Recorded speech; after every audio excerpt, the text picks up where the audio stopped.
Now who wanna move crossing on? Now who wanna move out on? If you got stripes and you let the city know you rock 'em, yeah we got 'em, yeah we fought 'em. Like that black and orange on bottle, bingo bottle, never stop it. To the beast and know 'em. Who they rockin' with the diamond stripes, flossing on the ring. Cincinnati, she's our queen, we gon' show the world. What's up, everybody? This is Ted Karras for the Cincinnati Bengals and the Cincy Hat, and you're watching Bengals and Brews. Yeah, what's up? New day. OH. Oh, yeah, I'll do it before Crip. The Buckeyes lost to Miami. They got dominated in the trenches most of that game. Second half, they had a chance, blew it. It's what it is. You can't win the national championship every year. Okay. Is this a prime example, as upset as Ohio State fans are, how fleeting winning championships actually are? Like, that's why, and they won it last year. That's why it's like Greg called me after. Oh, I'm sorry about your Buckeyes. Like, I'm fine, dude. Like, it's like, yeah, I know. They just won the title last year. You know, like had the Bengals won that one against the Rams, I would still be like, whatever. We missed the playoffs 3 straight years. Remember that time we beat the Rams in the Super Bowl? Like, we're Super Bowl champ. You can't take that away. Hell yeah, nope.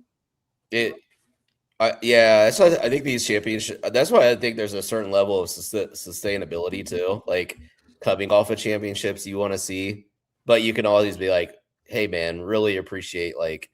Since I've been alive, Ohio State's won 3 championships. So it's like people are texting me. I'm like, dude, we've already won 3 titles. Like, I'm good. Like I want more, but KP's got some good points. Jason Taylor, that's a dog. I know they were talking about the Buckeyes like trying to get him in potentially. Last year and stuff like, replace Larry Johnson, who's getting older. You just want to have a guy like Jason Taylor on your staff. I mean, that's a freaking Hall of Fame defensive lineman teaching defensive linemen how to play football. And it shows because, good Lord, as KP also said, Ruben Bain, also Akeem Messidor. I think Ahmad Moten's really good. He got injured. Hopefully he'll be able to play in the next round. Like, they just got some dogs on the defensive line. Their offensive line's really good too. Chop, did you have any thoughts from that game? I was just going to ask you this. Were you saying that Jason Thomas, is he the Jason Taylor? Taylor. He's a coach in Miami right now? Yeah, he's been their D-line coach for at least a few years. Then that's a good pick. Yeah, I mean, he's like, and honestly, it's like, having Hartline that was here as the receiver coach, like a guy who's been there, done it at a high level in the NFL. I love that. Like, I would love the Buckeyes to get Charles Bentley to come in as O-line coach. Just these Pro Bowl Hall of Fame type talent players. My take on Ohio State, I don't think they have a great coaching staff right now. I mean, I'm pushing Ryan Day to the side. I think Laurinaitis is excellent. Patricia, he's excellent. Although that game plan, I don't know what he was doing. Playing really soft in the secondary, like dropping 8, not blitzing a lot. I didn't think he had a great game. But I like all the other guys. I think Larry Johnson's getting a little bit old. We haven't saw those like dominant D-line guys come through in a while. So I think there needs to be some, kind of inward looking at the coaching staff to look at like maybe getting a little bit younger in some areas and just because Todd Bowman's the offensive line coach, right? He had never coached the offensive line before. Tyler Bowen, he's an O-line guy. He was kind of the OCO line coach at Virginia Tech. Yeah, it just like not exclusively, and I kind of think the results were pretty not great this year with that offensive line. Well, it seemed like maybe they didn't have the guys they should have, because like the guys who played good in the second half were Padilla and Moore. that had to come in injury for Sareveld. It is what it is, man. Hats off to Miami. Like. It was a good game. Yep. The result sucked as an Ohio State fan, but man, I just want to end the Ruben Bain short arm discussion. Like Dane Brigler, and I believe that guy, but he, and he's got sources that, just me who just likes to try to, make a draft guide. But I don't know any inside information. Some teams had him as a second round guy with those short arms, moving him to D tackle. Do you watch the tape? Did you watch what he did? He was so dominant. So was Messidor. I'll take him in the second round. I'd take him in the first round. Like if he falls to pick 10 to 12, the Bengals, by the way, and we are Bengals and Brews, Could pick anywhere between 8 and 12. I think we'll be a little closer to 12, but even with a win, we might still be like, well, we might still be like 11th because there's like Atlanta and the Saints game. Right? The Kansas City, I mean, I don't see them. The Kansas City game is going to be one to watch, to try to watch both teams lose. Yeah, they're both like, throwing it to you. It's like a hot potato. They're just throwing the football back and forth. That's right. Hey, before we get done talking about that Ohio State, I wanted to ask you guys, because I'm not a Ohio State fan. Some of the Ohio State fans were saying it was because Ryan Day was calling the plays because the offensive coordinator left for the Raiders. Is that right? No, he's the Central Florida head coach. So Brian Hartline, the receiver coach, offense coordinator, took the head coach job there. And the Big Ten championship game, they didn't do that well. And then it's like, he's trying to divide his time between both things because he's the head coach somewhere. So Dave's like, I'm going to just take that off his plate and I'm going to call. Now, I don't even know that it was that. There are some times that Sayan just missed. And Sayan's a redshirt freshman. Well, I mean, your defense still only allowed 10 points, right? Yeah, that pick six. If it wasn't for that pick 17. six, you guys win the 17. game. Yeah, 17. If it's not for the interception, the pick six, you guys win that game. Right? Well, we couldn't get off the field in key moments. I think they were just physical, man. Mark Fletcher, Malinois, Markel Bell. Yeah, Miami. They converted over 50% of their third downs.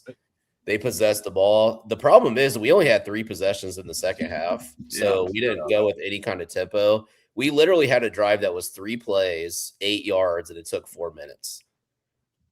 So, they got to figure out the tempo. Well, let's pivot because I know people don't want to hear us sit here and talk Ohio State, but it's college football playoffs. Like, the Bengals aren't portal open last night for people watching.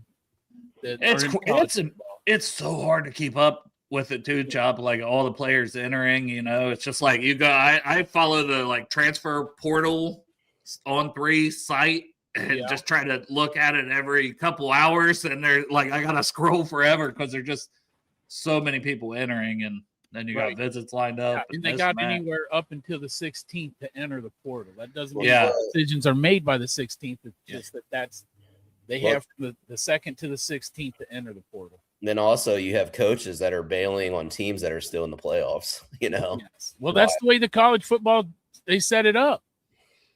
I feel like a lot of people in the chat. So if you guys are like, switch to Bengals, you can put that in the chat. But a lot of people in the chat are talking college. We just had the playoffs.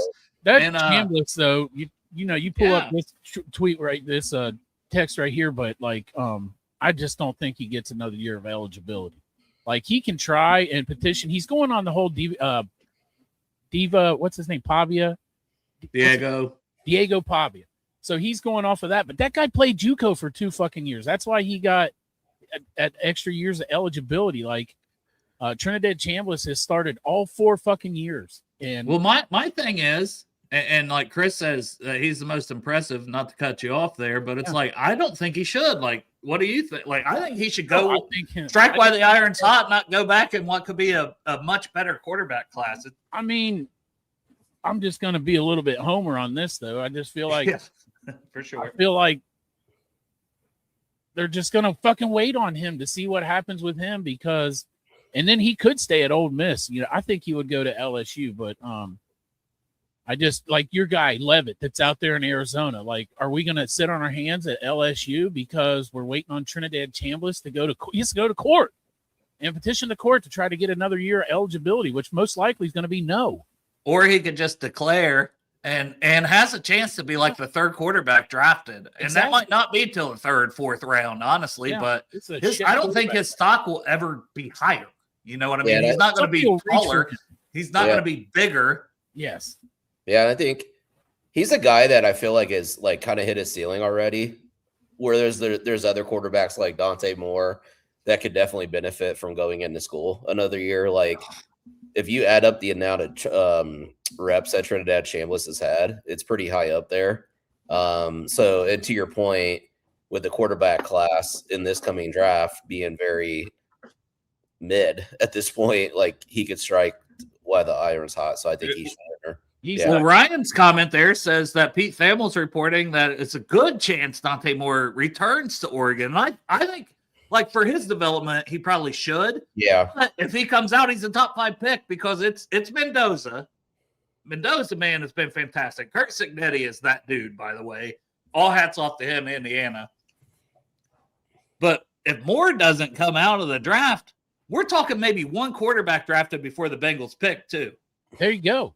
That is frightening as hell. He's not doing it, though. He's going to court. No, well, for Chambliss, like, he's not going top 10. But I was saying, like, if Moore goes back, that takes that's another player off, another talented player off the board before the Bengals pick. Yeah. You know what I mean? Because there's not a quarterback going, like, because he's going top 5. Yeah. Yeah. Well, if he declares. A lot of things ride on him committing to entering the draft for a lot of NFL organizations, because at that point, you're just going to see a lot of people trying to trade back, you know?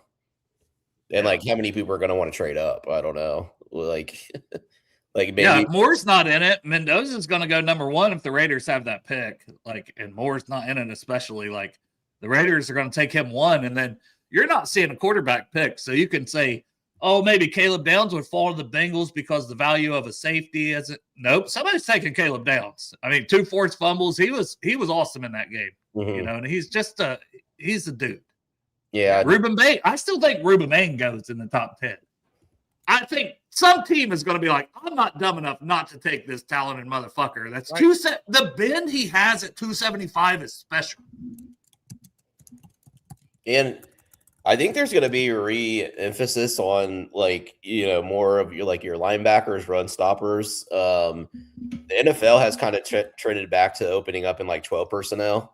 I think it was like one of the highest percentages of 12 personnel this year over the last like 10 to 15 years. So like teams are getting condensed, they're getting big again, and they're wanting to run the ball. So, you know, I think teams are going to go after guys that can stop the run in those early picks from a defense perspective, you know?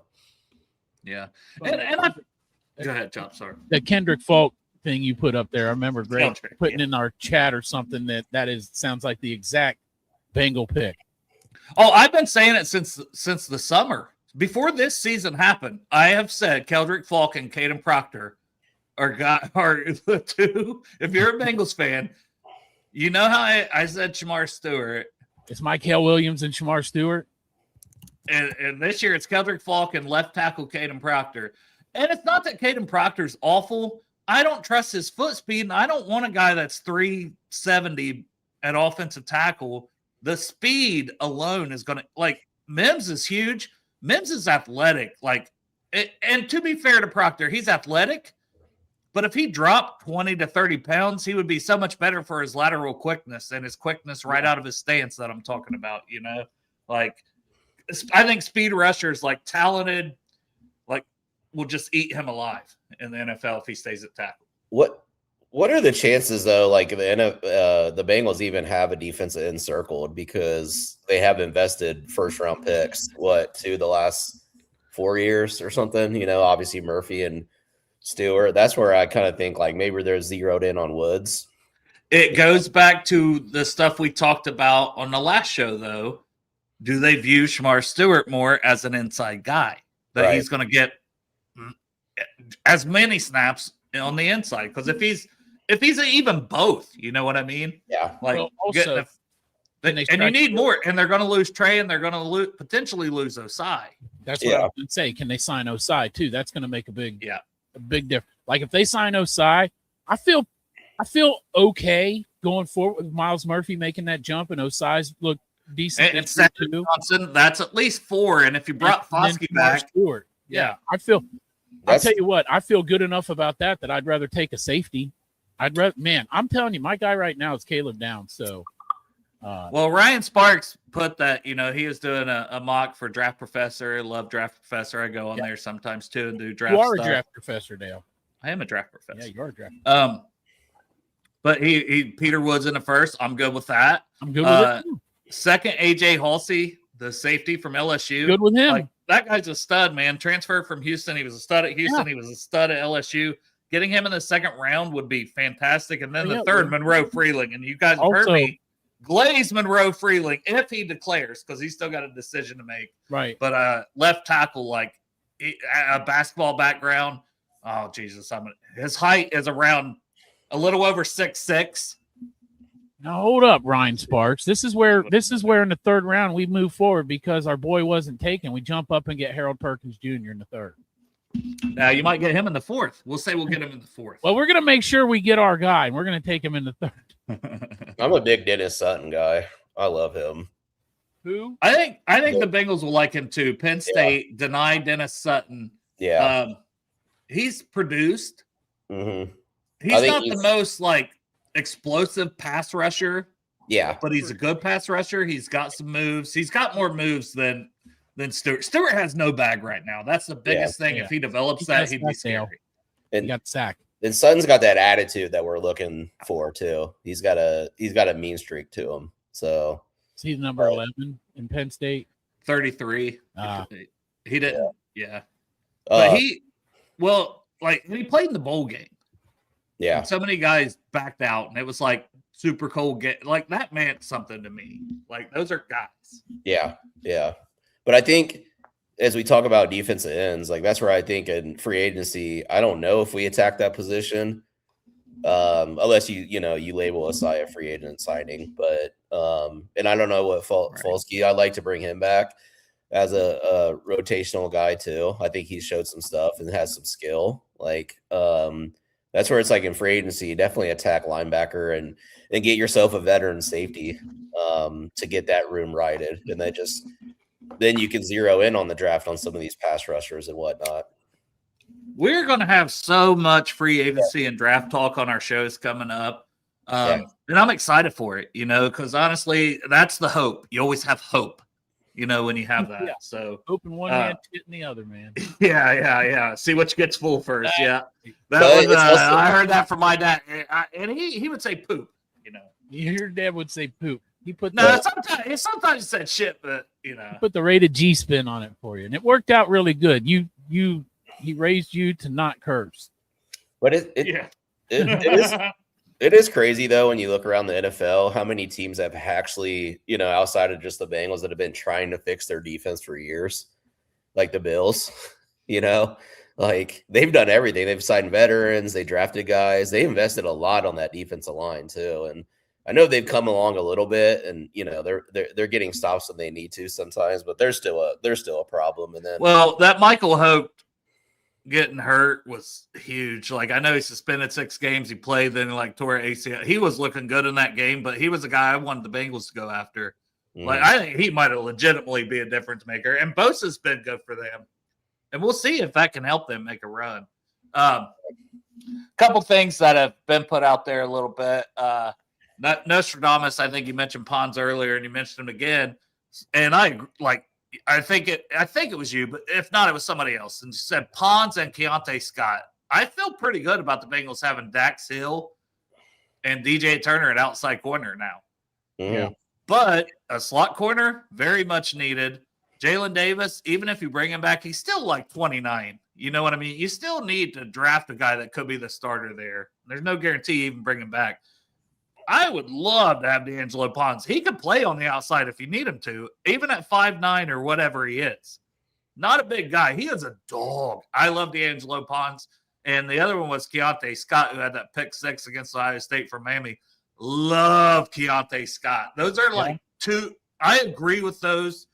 So I would, if you got either of those guys to add to our cornerback room, boys, our cornerbacks are stacked next year. Well, yeah, and that's the position that I always am fine with taking a swing on, even if it's like a shutdown guy falls to you in the first round and you already have like what you feel is a stabilized cornerback room, I'm still okay with taking a guy. So like, I mean, the number one corner is Mansour Delane the number one in your book, or is there somebody else? He is because I got to put him over McCoy because McCoy didn't play all season. You know what I mean? Yeah, but it's close. You know what I mean? If I was a team and I had McCoy in for a workout and I felt really good about him based on the workout or whatever, I would strongly consider him over Delane. But right now, yes, it's Delane, and he was fantastic. And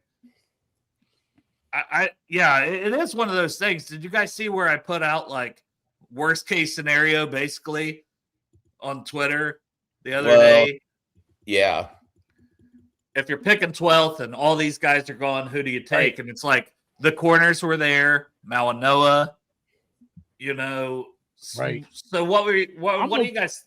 I mean, I'm okay with the corner, but it depends on who's there. Like if you get there and like Caleb Downs is there, I just think it's ridiculous. Like if you're going to build your secondary, get it with the best player that's in the secondary. And I'm an LSU guy, but don't you think Caleb Downs is a better secondary guy than Mansour Delane? And Mansour Delane's good.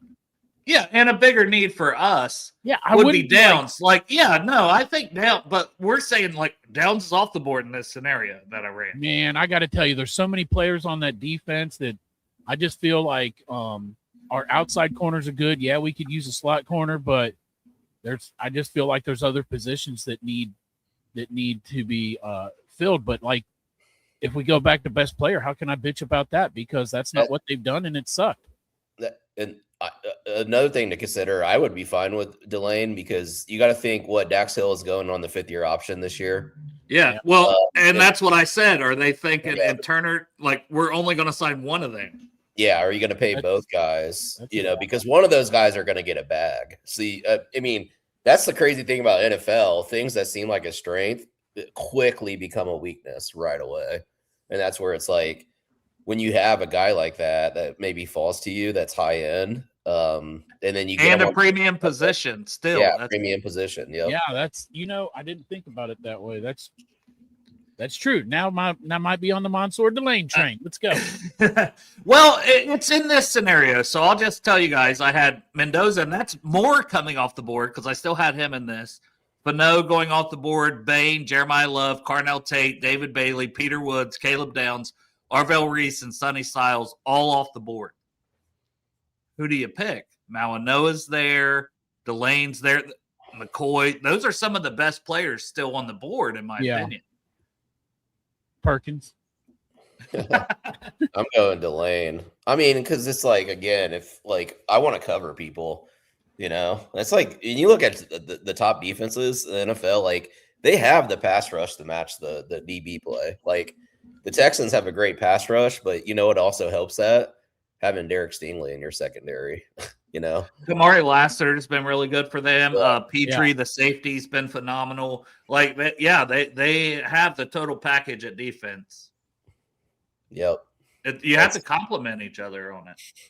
And it's all like where their board falls too, like where do they consider players too? So I mean, traditionally speaking, we know the Bengals like taking corners in the first round. So I would not be shocked if he's there and all these other guys go off the board if Delane's the pick, Well, and I wouldn't be pissed. It's like if you're taking BPA, cool, Now it's some people were like Jordan Tyson, and I was like, man, that injury history, and he's an outside receiver.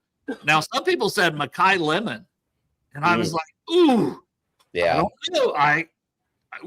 I wouldn't be mad. I wouldn't be mad. Like, I know it's crazy for us not to take defense in the first round, knowing this team, but hopefully they do what they need to do anyways, and that's hammer and take a ton of shots in free agency on the defense. Yes. And then you come into the draft and it's like, oh, the best player available that would fit this team is Mekhi Lemon. And we filled our safety. We brought in Brian Cook, we'll just say, from Kansas City. Brought him back to Cincinnati, played at Cincinnati. Jesse Bates. We brought back Jesse Bates. We brought in Leo Chanel at linebacker. I don't know that there's a defensive tackle that would really help. But if Peter Wood's off the board, it don't matter. You ain't getting one anyways. There ain't going to be a lot of pass rushers in this class. Mm-hmm. So at that point, is it like, oh, Mekhi Lemon, you get him, T, and Chase, and you just like, all right. I think Burrow's happy about that. I'm sure he would be. And, obviously we want to address the defense, but I hate the saying of like, oh, we're just fine on this side of the ball. No, because players fall off. You know what I mean? Like, go sit. Mike G's getting a little bit older. Like, these guys, like, all of a sudden fall out of nowhere. And then all of a sudden you're like, damn, our offense is struggling this year. It's like, like you can't just like completely ignore adding to the offense too. Let me ask you this though: what if is there a first round tight end that you have, Dale? Oh, it's Kenyon Sadiq. We've talked about him from Oregon. So Love that kid. What if it's him? Because like I thought that Joe Burrow got a taste with Eric All, what he could have in a complete tight end. So maybe that's something that they pick too. Because I mean, Eric All's supposed to be back, but that dude is literally made out. I want to get this from KP first. Singleton is, he did declare, but yeah, third round or so, maybe for Singleton. Eric Singleton Jr. didn't have the year at Auburn after transferring from Georgia Tech. But we've talked about the need to improve in the slot. Zachariah Branch from Georgia, that's a guy I've talked about, like third, fourth round. Hey, Ryan's got another good one here. Yeah. He's got a first round tight end. I don't mind the tight end class this year. I mean, there's some guys out there, Well, injuries officially declared. We'll see about Max Clare. And Ohio State didn't use Max Clare, for being honest. No. Didn't use him like they should have. Yeah, we were all pumped up, and then it was like, well, we didn't attack the middle of the field at all. But some of it, maybe Julian being a young player, like ripping the seams. Young quarterbacks always have challenges with like the confidence of doing that. He threw outside. I'd like to see his pass chart. Well, did you see the one where and it was right before the interception he got sacked, I think, before that Claire was wide open in the middle of the field. Yeah. There's a screenshot of it, and he's looked and he doesn't let it rip. There's that. There was a play with Tate, I think, up was it down the sideline or up the seam too? No, it was when we were within our own 5 or 10 yard line, and Tate was right down the middle of the field. Yeah. Wide open. He needs to learn to step up in the pocket, not back or sideways. That's what Mendoza does really well. So that's something he's gonna have to work on. Yeah, he's young. It is what it is. I do. I guess we'll talk a little bit about the Bengals. I did put it as Bengals Browns preview. It's just that's before the game. There's a lot to talk about. Myles Garrett, the sack record, I think is huge. I read about 3 key players this week, and honestly, I put Myles Murphy in there again because he just keeps stacking. I keep putting him in it every week because I'm like, I want to see him get another sack or two. He's got, I think, 5.5 leading the team. It's not great when your team leader has 5.5, but he's really came on, and what he does as a run defender has been great. He's played really good football. I'd love to see him get another sack or 2 this week on Shador. Chase Brown, who has been phenomenal. We talked about him again on Monday. As he's close to 1,000 yards rushing, so I think that's a player. Can he get over that 1,000? He's at 900 some plus. Get over 1,000 plus. He has 65 plus catches, whatever it is. Crazy. Yeah, just like I love what he's doing. He's been fantastic this year. And then the other one I put was Mims, and it could be Mims and Brown, but it's like because of Myles Garrett, because of the sack record, and I put Mims because he's in his second season and he's playing some damn good football at right tackle. Mm-hmm. Yeah. Is there anybody for you or talk about those guys or anybody else that you're really looking out for in this game? Knowing there's no playoffs on the line, but the Bengals are going out there to win. So, who's some key players for you for this week? I'm going to say, Nyan Carter again. Stefanski loves to run the play action game. And, that's one of the areas that we struggled in. Fannin is out this game, but, traditionally the Browns like to attack the middle, use their tight ends. So I think it's another game where you want to obviously see some progression there. And then, I'd like to see what I've seen from McKinley Jackson a little bit. So I'd like to see him get a lot of reps on Sunday and, kind of see where, as a rotational piece, is that a guy that we can count on in the future? The season started rocky with him. He demanded a trade, started getting playing time, and I think he's produced pretty well. So just looking at that. And then obviously the guy that we picked up this year, he's come on a little bit. I think our run defense has actually improved quite a bit. Our defense as a whole has, but I think specifically our run defense has actually been pretty well. So I like to focus in on TJ Slayton. We got him for another year or two. Is he a guy that we can continue to count on as well. I hate you, Crip. Right. Were you not here? Did you have to go poop or something and you didn't? Right. Were you not watching? I literally ate all my crow about Ohio State and everything. That's how we started the show, and I specifically for you. I did it for you, Crip. And then you come in here with this comment. Hey, Dell, did you know The Rock, Dwayne Johnson, played his college ball at the U? He did. That's true. He's one of them hurricane guys. This, if you smell, way to Dale, pick a man what when The he's Rock is down, cooking. Crip. I love it. There's actor in Hollywood. What the hell was that? He's the worst actor in Hollywood. Yeah. Oh, I don't know that. John Cena's worse. I don't know. I think John Cena. I like John Cena, but wrestlers turn actors. Batista is the best of the bunch. Oh yeah, no Hulk Hogan, man. Back in the day with that, what's that fucking one where he's the nanny? Yeah. He was in Three Ninjas. He's in Rocky. Also, don't forget Roddy Piper on them. I was gonna say him. Back then, that was the guy. He was a legitimate good actor. Mm-hmm. Yeah. You want to see a good movie? Yeah. Roddy Piper, them. He saved our planet. This motherfucker saved us. Well, we got to get into our picks too, but Chop, before that, and I'm gonna have to take a break to go freak the leak / check on my dog. We were talking keys. I mentioned Chase Brown, Myles Murphy, and Amari Mims were my 3 key players for the Bengals this week that I did for my Cincy Jungle. Who'd you pick? Jamar Chase? Amari? No, Chase Brown. Oh, Chase Brown. Close to 1,000 yards rushing, all what he's done. And then Murphy, because I feel like he's been coming on every week. He's leading the team with 5.5 sacks. I'd like to see some more. And then Mims, because Garrett's going for that sack record. So, those are 3 of my players. I said I could have put Orlando Brown in there as well because Garrett will move all around. The interior guys, too, they'll put them in the middle. They'll put them everywhere. That man is going to be hunting that sack record. Yes, he is. How many does he have to get? I think one to tie, maybe.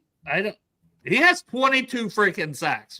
Bro, I'll bet you that if he sacks Joe Burrow, Joe Burrow hugs him and high fives him and daps him up after the sack. I don't know if he'd do all that, but he would. But he would probably be like, "Congrats!" Like if he was mic'd up, you would hear him being like, Yeah, just fist bump. But so the question is, what are the keys? Yeah, who are your any players? It doesn't have to be key player. Any players that you're looking forward to in this last game of the season, in general. That's why I was pointing towards development guys, Chop. Yeah, so I don't know, man. Put all the guys in there that are on the bench, reverse roles, like when Superman stood in the thing in Zod and everybody was on the outside and he flipped it around so that they lost their powers. Do that.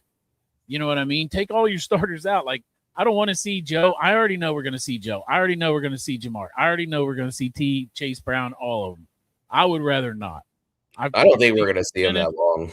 Joe Burrow got happy. He played a few games where it made his dick hard. That's it. Shut it down. So when you're asking me who I'm looking forward to, I am looking forward to every guy whose name I don't fucking know. I want to sit in the stands and look at a number and go, who the fuck is that? And then have to look it up because it's just someone we're not used to seeing out there. So I would love to see all these guys come in. I want to see Shamar Stewart for sure. Put his ass in there. Let him play. So I really look forward to Shamar Stewart playing to see what he can do. And then the defensive line, like Cedric Johnson, I look forward to him. McKinley Jackson, see some more of what he's got. Isaiah Foskey, some more reps. Foskey, he has good plays when they put him in. When they did, like I said, and they took Joe out and everybody, Yeah. I would like to see Chase Brown get his yards. And I know we called up Howard Cross. So it'd be nice him playing too, yeah. Yeah, and he made a little splash play. Was that Miami or was that Arizona? I can't remember. Well, now that you mentioned that, I would like to see Cross play because when I saw him, I was thinking about how he's got a few pass rush moves, even though he's a little bit small for the position. Yeah. So I was kind of wanting to see him line up in the middle and rush the passer. Right. It's almost like I have a feeling that the Bengals are trying to sell tickets, and Burrow and Drew is not going to play that long. You know, I hope so. One drive, make it like preseason, man. One drive. Yeah, maybe a quarter or whatever. Get out. If they score the first one, just take them the fuck out, man. Yeah, and I think it would be nice to see some of the young guys on offensive line too. Maybe a Matt Lee, Jalen Rivers gets back in there. And what's the deal with Seth McLaughlin? Is he hurt still? Yeah, I think they're using this as like a redshirt year for him, pretty much. Like he still in recovery mode. I think next year will be the year that we'll probably focus on him a lot in the preseason, just to kind of see what his development is, his recovery, and kind of take it from there. Well, I'm on the Tyler Lindenbaum in free agency. Like he raises the ceiling of your offensive line so much. I'd love to go after that guy. Well, they can still call some guys up too tomorrow. Yeah. Like they did with Braylon Lux, so guys off the practice squad. Maybe they bring McLaughlin up, Chop, because Matt Lee is officially out for the game. Maybe they just bring him up, in general, just to get him that check too. Right. Because he's not like going to come in and play for Karras, but hey, have him active. I'm not against that. And then you guys mentioned like Howard Cross. Well, BJ Hill is questionable. That could give him. Did they sign him to the 53 or did they just have activated him in the last 2 weeks? I imagine they'll activate him again either way. Yeah. Yeah. Hey, I think who played center when they took everybody out this last game? Did Ted Karras stay in? I think he stayed in. I think they did bring Rivers in. I don't know that they changed the rest of the line, did they? Yeah, I don't think so. But yeah, it would probably be Patrick though. Like unless Patrick's in at guard, it would probably be Patrick they'd have at center. He's kind of been cross training there, and he's played there in the NFL too. Yeah, I'm just saying, like to the point about bringing the young guys in. Like, I mean, come on, man. We don't see a lot of Matt Lee playing center. We don't see a lot of Seth McLaughlin playing center. And I know you said Matt Lee's hurt, but put him in there. Let's see, because we're going into an off season. Let's put them against some real competition. The Browns are going to play hard. They're going to want to win, I feel like, right? Yeah. Oh, for sure. They won last week. I already know Cincinnati's going to try to win. Well, I kind of yes and no with the Browns because they probably shot their shot last week beating Pittsburgh. Those guys might be ready for Cancun now, I don't, but at the same time, like as a team, they could have had like the number 2 pick, and they need a quarterback still, in my opinion. We'll see. Maybe Shedeur puts up 400. This is the game. That's what I'm saying. It benefit them to lose, right? Like, right. I know, but I'm saying like I think that last week would have been the one, and I feel the opposite about the Bengals. Like if they were going to play any young guys, they would have already been in. They've been eliminated the last 2 games. They've been playing to win. They're trying to get in this game with 3 straight wins. Yeah.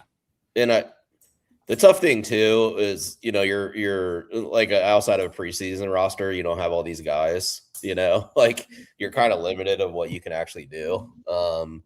But yeah, I mean, I think we'll see. I think we'll see the starters. Like I do. Yeah. The whole game. Oh yeah. I think that they'll play. It'll be like the last game. Like if we're up a lot in the fourth quarter, they might. Right. Yeah. But I think it's going to be the starters the entire game. Yeah. Hey, Chop, you'll be there. Well, you'll be at the game. That's what I was going to say. You'll be at the game. You want to watch Joe Burrow play the whole game and Jamar Chase. You want to see him put up 40. You want to see Cody Ford have a 21-yard catch, run after catch. Like that. I want to sing the song, man. I want Sweet Victory to be playing on my way out, Yeah, for sure. From the Bubble Bowl. I want all those things. But then when April comes and we're sitting there at pick 12 and then we see 9, 10, and 11 get Baines, Downs, and Reeds or Woods. Yeah. And then we're like, fuck. Yeah, I feel you on that. If we were picking 8th, I would feel really good that we could get one of those guys. Now, you still got to pick them, and we never know if the Bengals will. They might be like, oh, we're better positioned for Caden Proctor or Keldrick Falk. Who knows? We need to get into our picks, I feel like. Because, Chop, you got to work. Yeah, I would know, but I'm going to eat with Greg. Oh, the Greg that can't be on the show. It's taking a hiatus. But we're gonna eat burgers. Where you going? Okay. Chandler's. What kind of burger you get Good there? burger joint. It's here in Delhi too. So Well, I don't care if it's longer than an hour then, and you're it's not 2 off hours here. from Dale. I was gonna send you an invite, Dale, but I knew it's 2 hours. But you can still come, bro. I'm just saying we can talk about whatever, and just if our picks, if we're not making them till 2 hours into the show, Chop will still be here because fuck Greg, Where fuck do we Chop, go and stand? eat their burgers. Greg will bring the burgers to Chop, so he doesn't have to leave. Oh yeah, and Greg's probably actually already there. Yeah, Does it have ambiance in there? Like they got beers on tap, or what's Oh yeah, it's a bar with real good bar food. It's like some of the best burgers in Cincinnati, but it's a bar. hot But chips? Chop, where we stand, Chop, is me and you are tied 109 wins. We started this about halfway through the season or so. I don't remember. And 60 losses on our picks. Does this speak about how good I've been doing or how fucking horrible you've been doing? A little bit of both. It's always A little bit of both, meeting in the middle. And then Dustin had a fantastic week last week. Went 12-4 because we all picked the Rams. You know, we all. I went 9-7. I went 9-7. Chop went 11-5, and Dustin went 12-4. 9-7 is pathetic. So I am doing terrible, Chop. You shouldn't feel great that you beat a 9-7 team, Right. me. But If we're tied up now. Not for long, bro. If you're a Rams fan, are you a little worried right now? That's 2 straight losses, and their defense is just getting shredded. Yeah, I think that if they get Devontae Adams back, not that it's going to help the defense, but it'll help them put even more points. Oh, it'll help. Yeah, that'll help them tremendous. And is he coming back? I don't know. Yeah, I think he'll be back. They'll probably send him out this week too. Right. But yeah, they and their offensive line was getting destroyed by Atlanta too. Like Well, I was gonna say, so we're 109-60. Dustin's 102-67. Dustin could pull off a miracle here in 2026 and win it. So we all three have a chance with these picks. Okay. Now, if Dustin makes too many similar picks, he has no chance. But that's his call. Right. He has to go like 6 different than us, right? Yeah. And me and you have to be very picky. So I feel like we got to rotate too who goes first in these picks, second, third. So I'll start and I'll go first on the first game. Then we'll go different way around each time. So it'll go me, Chop, then Dustin, then it'll go Dustin, Chop, then me, you know. Love it. Okay.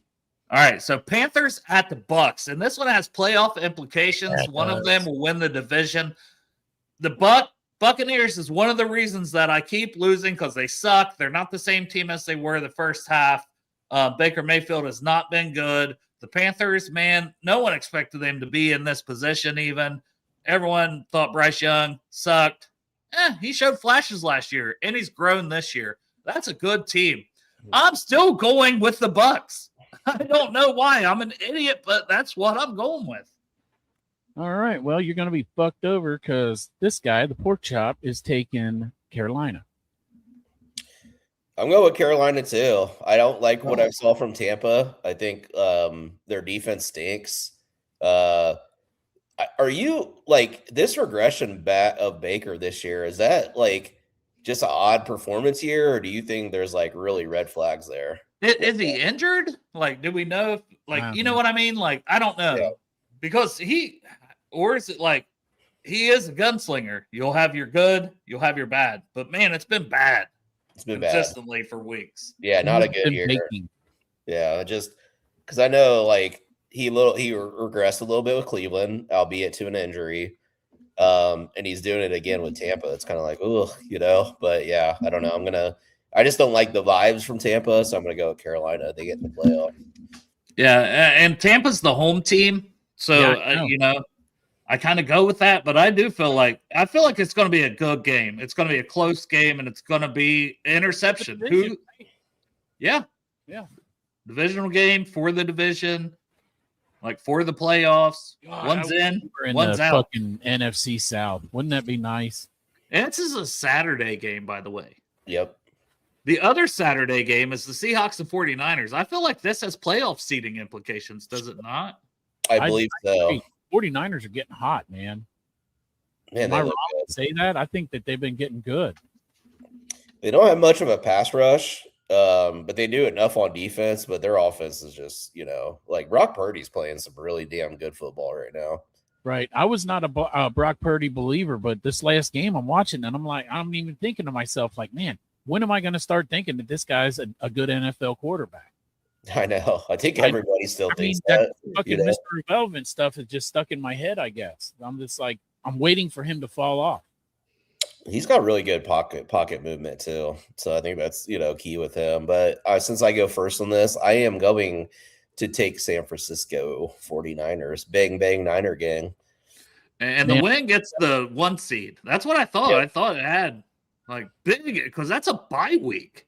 You don't even have to play in the first round. Yeah, fuck a bye week though, man. Let's just get sidetracked here for a second. Like, I'm not a fan of the bye week. And also, like, you guys shouldn't be fans of the bye week either. Look what the fuck happened. Like, the bye week makes players like rusty. Like, you got to play every fucking week. Like, I don't like the bye week. I would like the college football. It's like 3 weeks compared to 4 like weeks. 3 weeks, but like even in the NFL, like let's say that the Bengals go on a tear and win 5 in a row, and then you take a week off, you're just fucking killed your momentum. I know. It kills your momentum, and so. Like, I like the number 1 seed, and I like the idea of having the number 1 seed, having the playoffs come to us and all that stuff, but I literally don't like the bye week. And then, like, college football for the last 2 years, well, this year, not all the teams, because Indiana got a bye too, didn't they? Yeah, they were the only one this year. So and last year, none of them won. I'm not a fan of the bye week, man. So historically speaking, the number 1 seed has won the Super Bowl the most. Has it? Yeah, the number 2. I like bye week now again.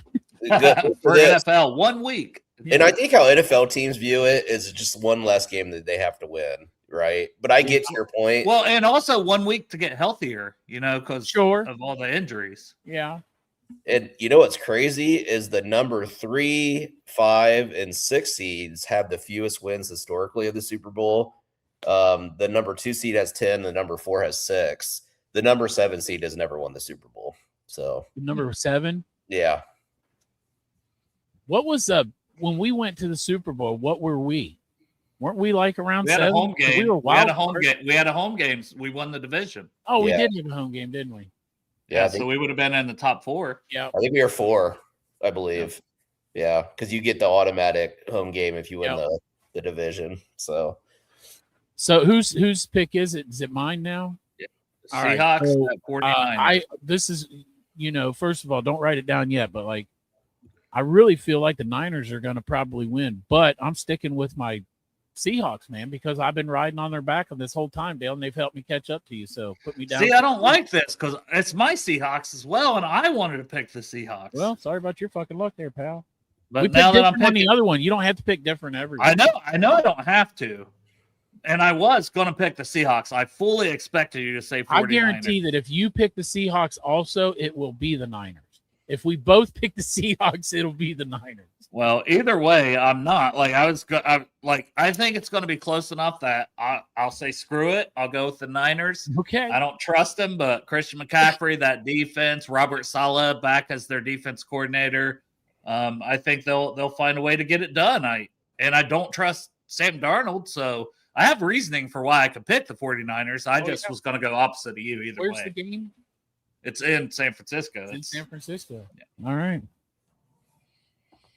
Yeah, fun Saturday slate, man. Yes, 2 really good games tomorrow. Yeah. And then we're into the Sunday slate where it's not going to be near as fun, like, honestly. Because Right. a lot of teams aren't playing for anything. Well, they First use it up, on purpose, Yeah.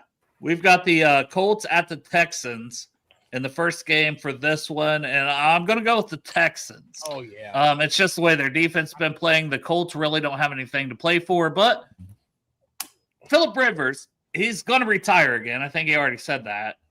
I mean, he was retired for 5 years or whatever it was. I could see him wanting to go out there and get a win, and that team playing them tough, and maybe this is where it's hard to pick. And this coming down the last week, that's why a lot of fantasy championships are over.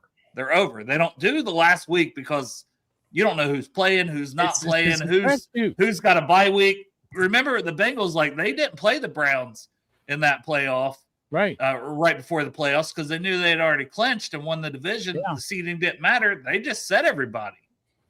And so I don't know who's setting, who's not. That's what makes this tough. I know on Leonard, Colts actually they named Leonard is going to be starting. So Rivers won't be. Yeah. Well, who? Riley Leonard.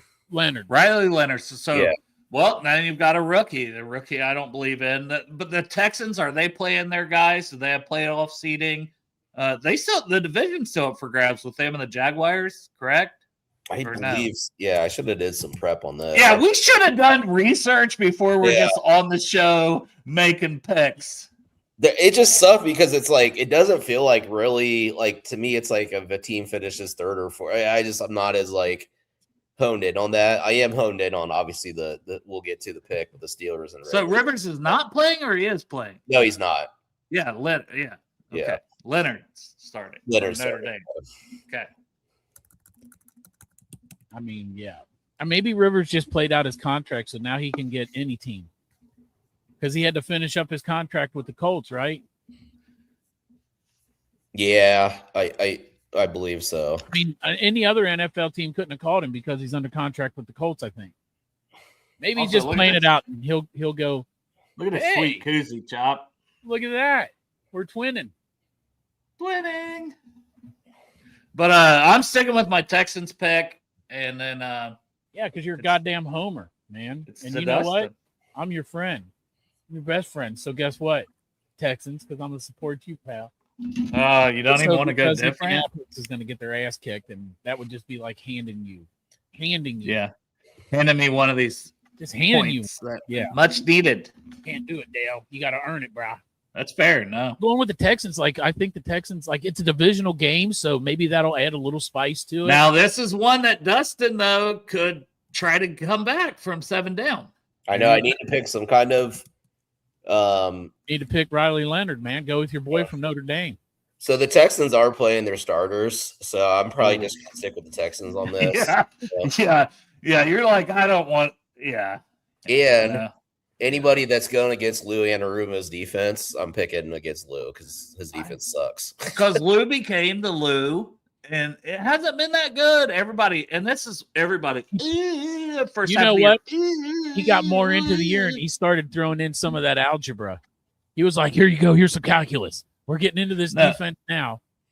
What I think happened is he started getting some head coach buzz again when they were 7-1. They were, and that's what happened here. I'm telling you, he was not the same coach after that. It's so obvious on his face how bad he wants to be, and every coach wants to maybe be a NFL head coach, but he seeps of it. Like he just, as soon as that starts coming.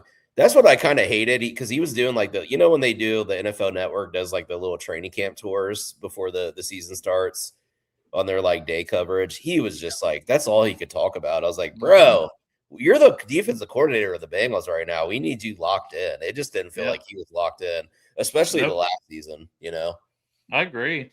No, I'll never think getting rid of Lou was a bad decision. Look, respect to him, for what he did with our playoff run and all that stuff. It was time. For a while. It was great, but I appreciate him, and I hope he has a lot of success. It's just that his message got stale here in Cincinnati.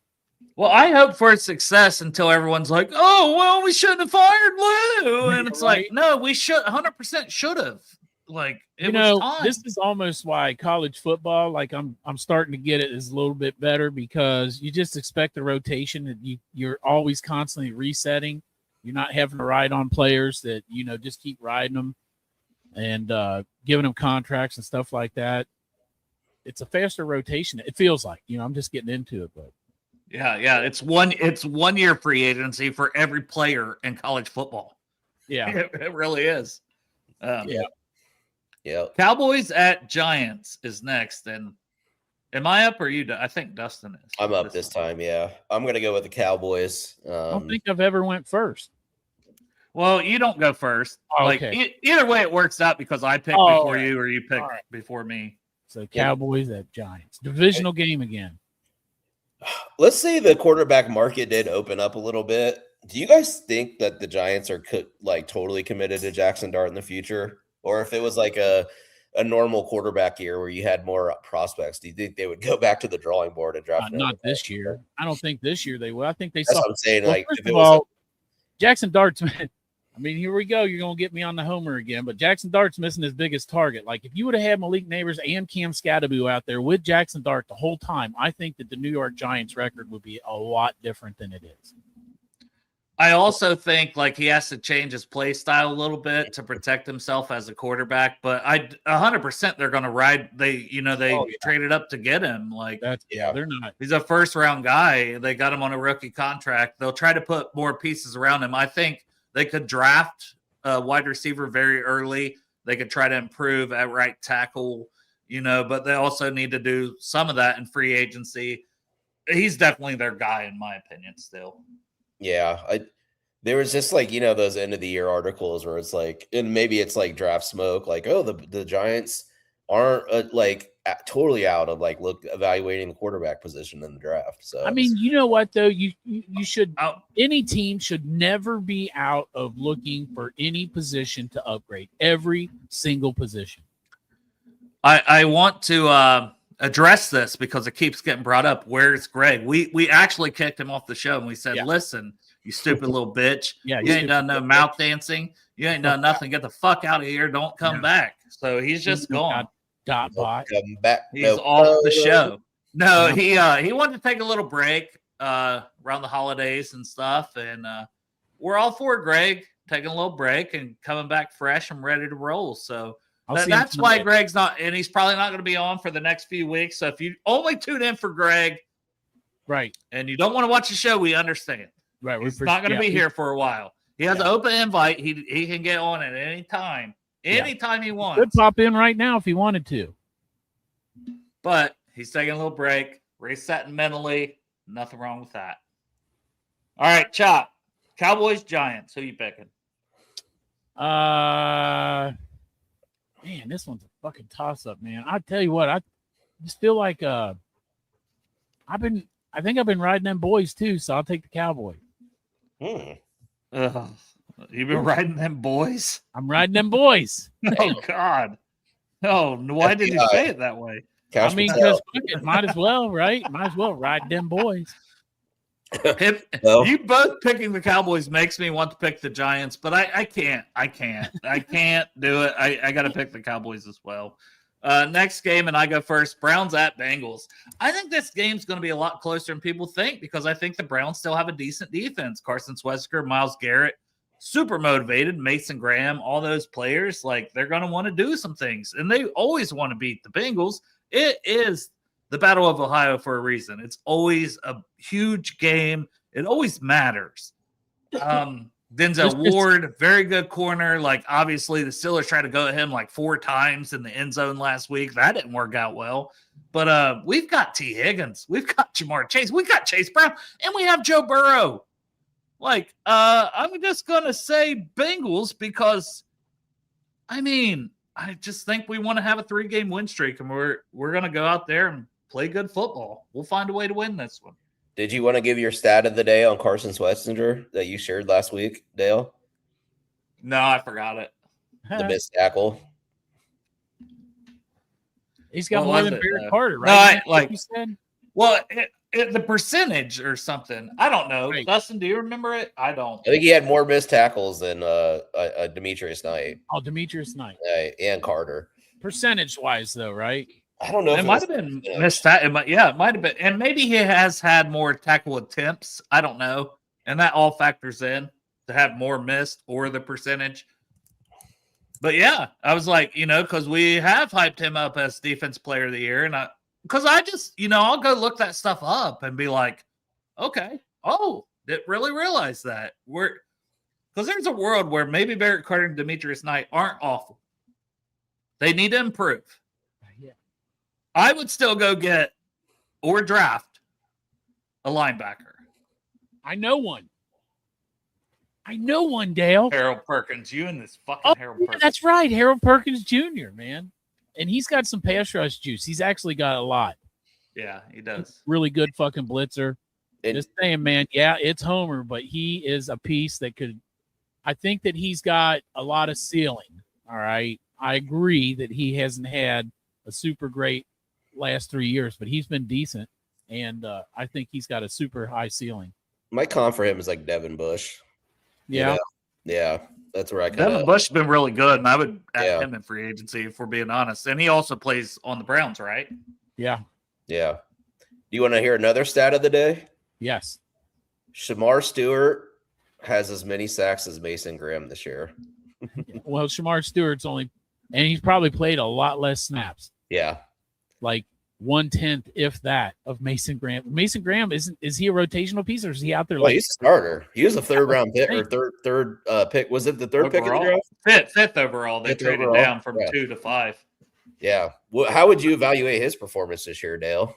I mean, I don't watch it every week, so it's hard for me to say. And D tackle, I feel like if you're getting pressure, I think that is more than your sack numbers.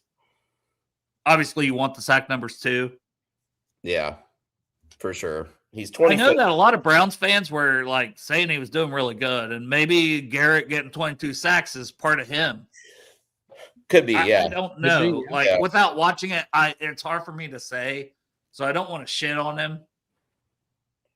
Yeah. Obviously, they probably would want more, than 1 sack or whatever he has.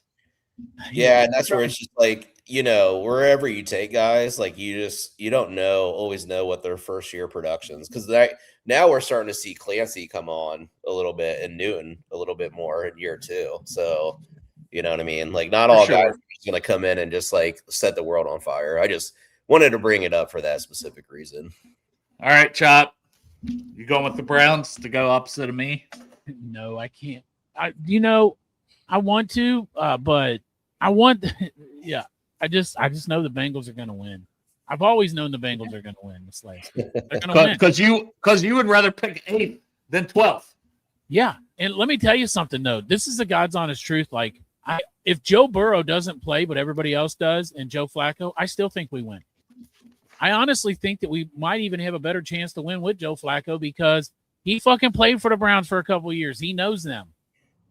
I mean, Joe Burrow knows them too, but Flacco like literally knows all of them. He knows that defense so good. Well, he was on their team this year. That's what I'm saying. He was on their team, so it doesn't matter with the quarterback, but Bengals are going to win. I am going to go with the Bengals. I don't think it's going to be close. I think the Browns are going to just do everything they can focus on to get Myles the sack record, and like everything's just going to be about that, which is going to leave open just like other things that we could take advantage of the game. Right. Chase Brown screens, quick game to Mike Gesicki in the middle, having Jamar in the slot, getting him in the middle with quick passes, slants. Yeah. So you think it's going to be a 2-score game? Yeah, I think we win like 28 to like 7 or 10 or something like that. I think the Browns, like, we can run on them. Like the Browns run. Have we ever though? Like the Browns are always shit, but they always play us tough. Well, no, Burrow struggles against the Browns. Yeah, you know what I mean. Like we played. I feel like the first game of the season we ran. Did we run decent? No, we didn't. We did not. Well, no, we didn't. Started. Chase Brown struggled. Yeah, the first drive. Chase Brown was on fire. Here's the key to the game right here from Syndustries, man. The Cody Ford go routes. I'm here for it. Yeah. You want to hear another crazy stat? Yeah. The longest reception of the season for Travian Henderson for the Patriots, 19 yards. Cody Ford, 21 yards. He's elite. He's elite. Line him up. Receiver, Cody Ford. Dustin, you're kicking this one off. And as far as PFF goes for receivers, isn't Cody Ford literally probably beating Jamar Chase right now, right? He's probably the best 100% completion. He's never missed one. And 21 yards. Yeah, he catches and he forced missed tackles. So you factor all that in. How have we been missing out on Cody Ford just playing him on the O-line? Like this bro can play the entire offense. Let him play quarterback this Sunday. The Wildcat. Yeah, the Wildcat. The Ford package. The Wilder Cat. I like the Ford package, but it's the tush push. Yeah, the Ford package. Yeah, Ford package. That. Good job, Dale. Did it. Built Ford tough. Yeah. Saints at Falcons. This is an interesting one. Both teams are decent. Like, Yeah. they're not ass. They've played some decent football down the stretch. Dude, I just love watching Bijan Robinson play running back. Like, dude, he's good. just like he's a boy amongst men in the NFL. Like the way that he can make people miss and is excelling. I mean, the Falcons, dude, like they're talented. Like this of any team that's like been the most disappointing outside of Cincinnati, it's the Atlanta Falcons, you know. But hey, man, Tyler Shook, he's kind of shun some haters up. He's played really well. Well, me, Yeah. I'm a hater. Well, you know, a lot of people, I'm sure. I didn't really like have like a strong because I just didn't watch them that much in college, to be honest. And I'm not a quarterback whisperer, anyways. But I'm gonna take Atlanta in this game. Oh yeah, I'm gonna go with the Saints. I've been rolling with the Saints, and I'm sticking with the Saints. They've been on a roll. They've been doing really good, and I know Atlanta can, and I believe in Kirk Cousins too. But I'll take the Saints. Yeah, and I was leaning toward the Saints until Chop said the Saints. So I'm going to go Falcons at home. Bijan finish out strong. I think Chris Olave's out at wide receiver. He had like a blood clot or something that they caught early that he should be fine. But that's scary stuff. So, and he was playing really good football. So that's one less weapon for Tyler Shough. I'll go with the Falcons. But Kirk Cousins, man, he's scaring the hell out of me watching that game this week. That guy will I don't want to take a sack. I'll throw it in the middle of the field 20 times. What are you doing, Kirk Cousins? Like, I could see a pick 6 or 2 for the Saints defense, but I'm going to go Atlanta. And the next game, I'm up first. It's Packers at Vikings. Packers starters playing. I know J.J. McCarthy starting at quarterback for the Vikings. Dustin, do you know? The Packers starters are not playing. Clayton Tune from Houston, baby. He's starting. See, I feel like it's important to ask this stuff because I was going to go Packers over Vikings. You should have asked after I picked, Dale, because I also was going to go Packers, but I'm not. But it's fair. Like, I feel like we need to ask almost every one of these, most of them, we need to ask because some of these, like, are the Packers just setting everybody? They don't care to win. Then the Vikings are going to try to win. Who's the backup quarterback? Is it Trey Waynes? Lance? No, Clayton Tune. No, they're not. They're not even playing Malik. It's Malik Willis, but if Clayton Tune is starting, they're not even playing their backup quarterback. Well, he's got a hurt hamstring. Oh, okay. Yeah. They're playing their third string quarterback. Okay. I'm picking Vikings. Are you saying? Yeah, I'm taking the Vikings, man.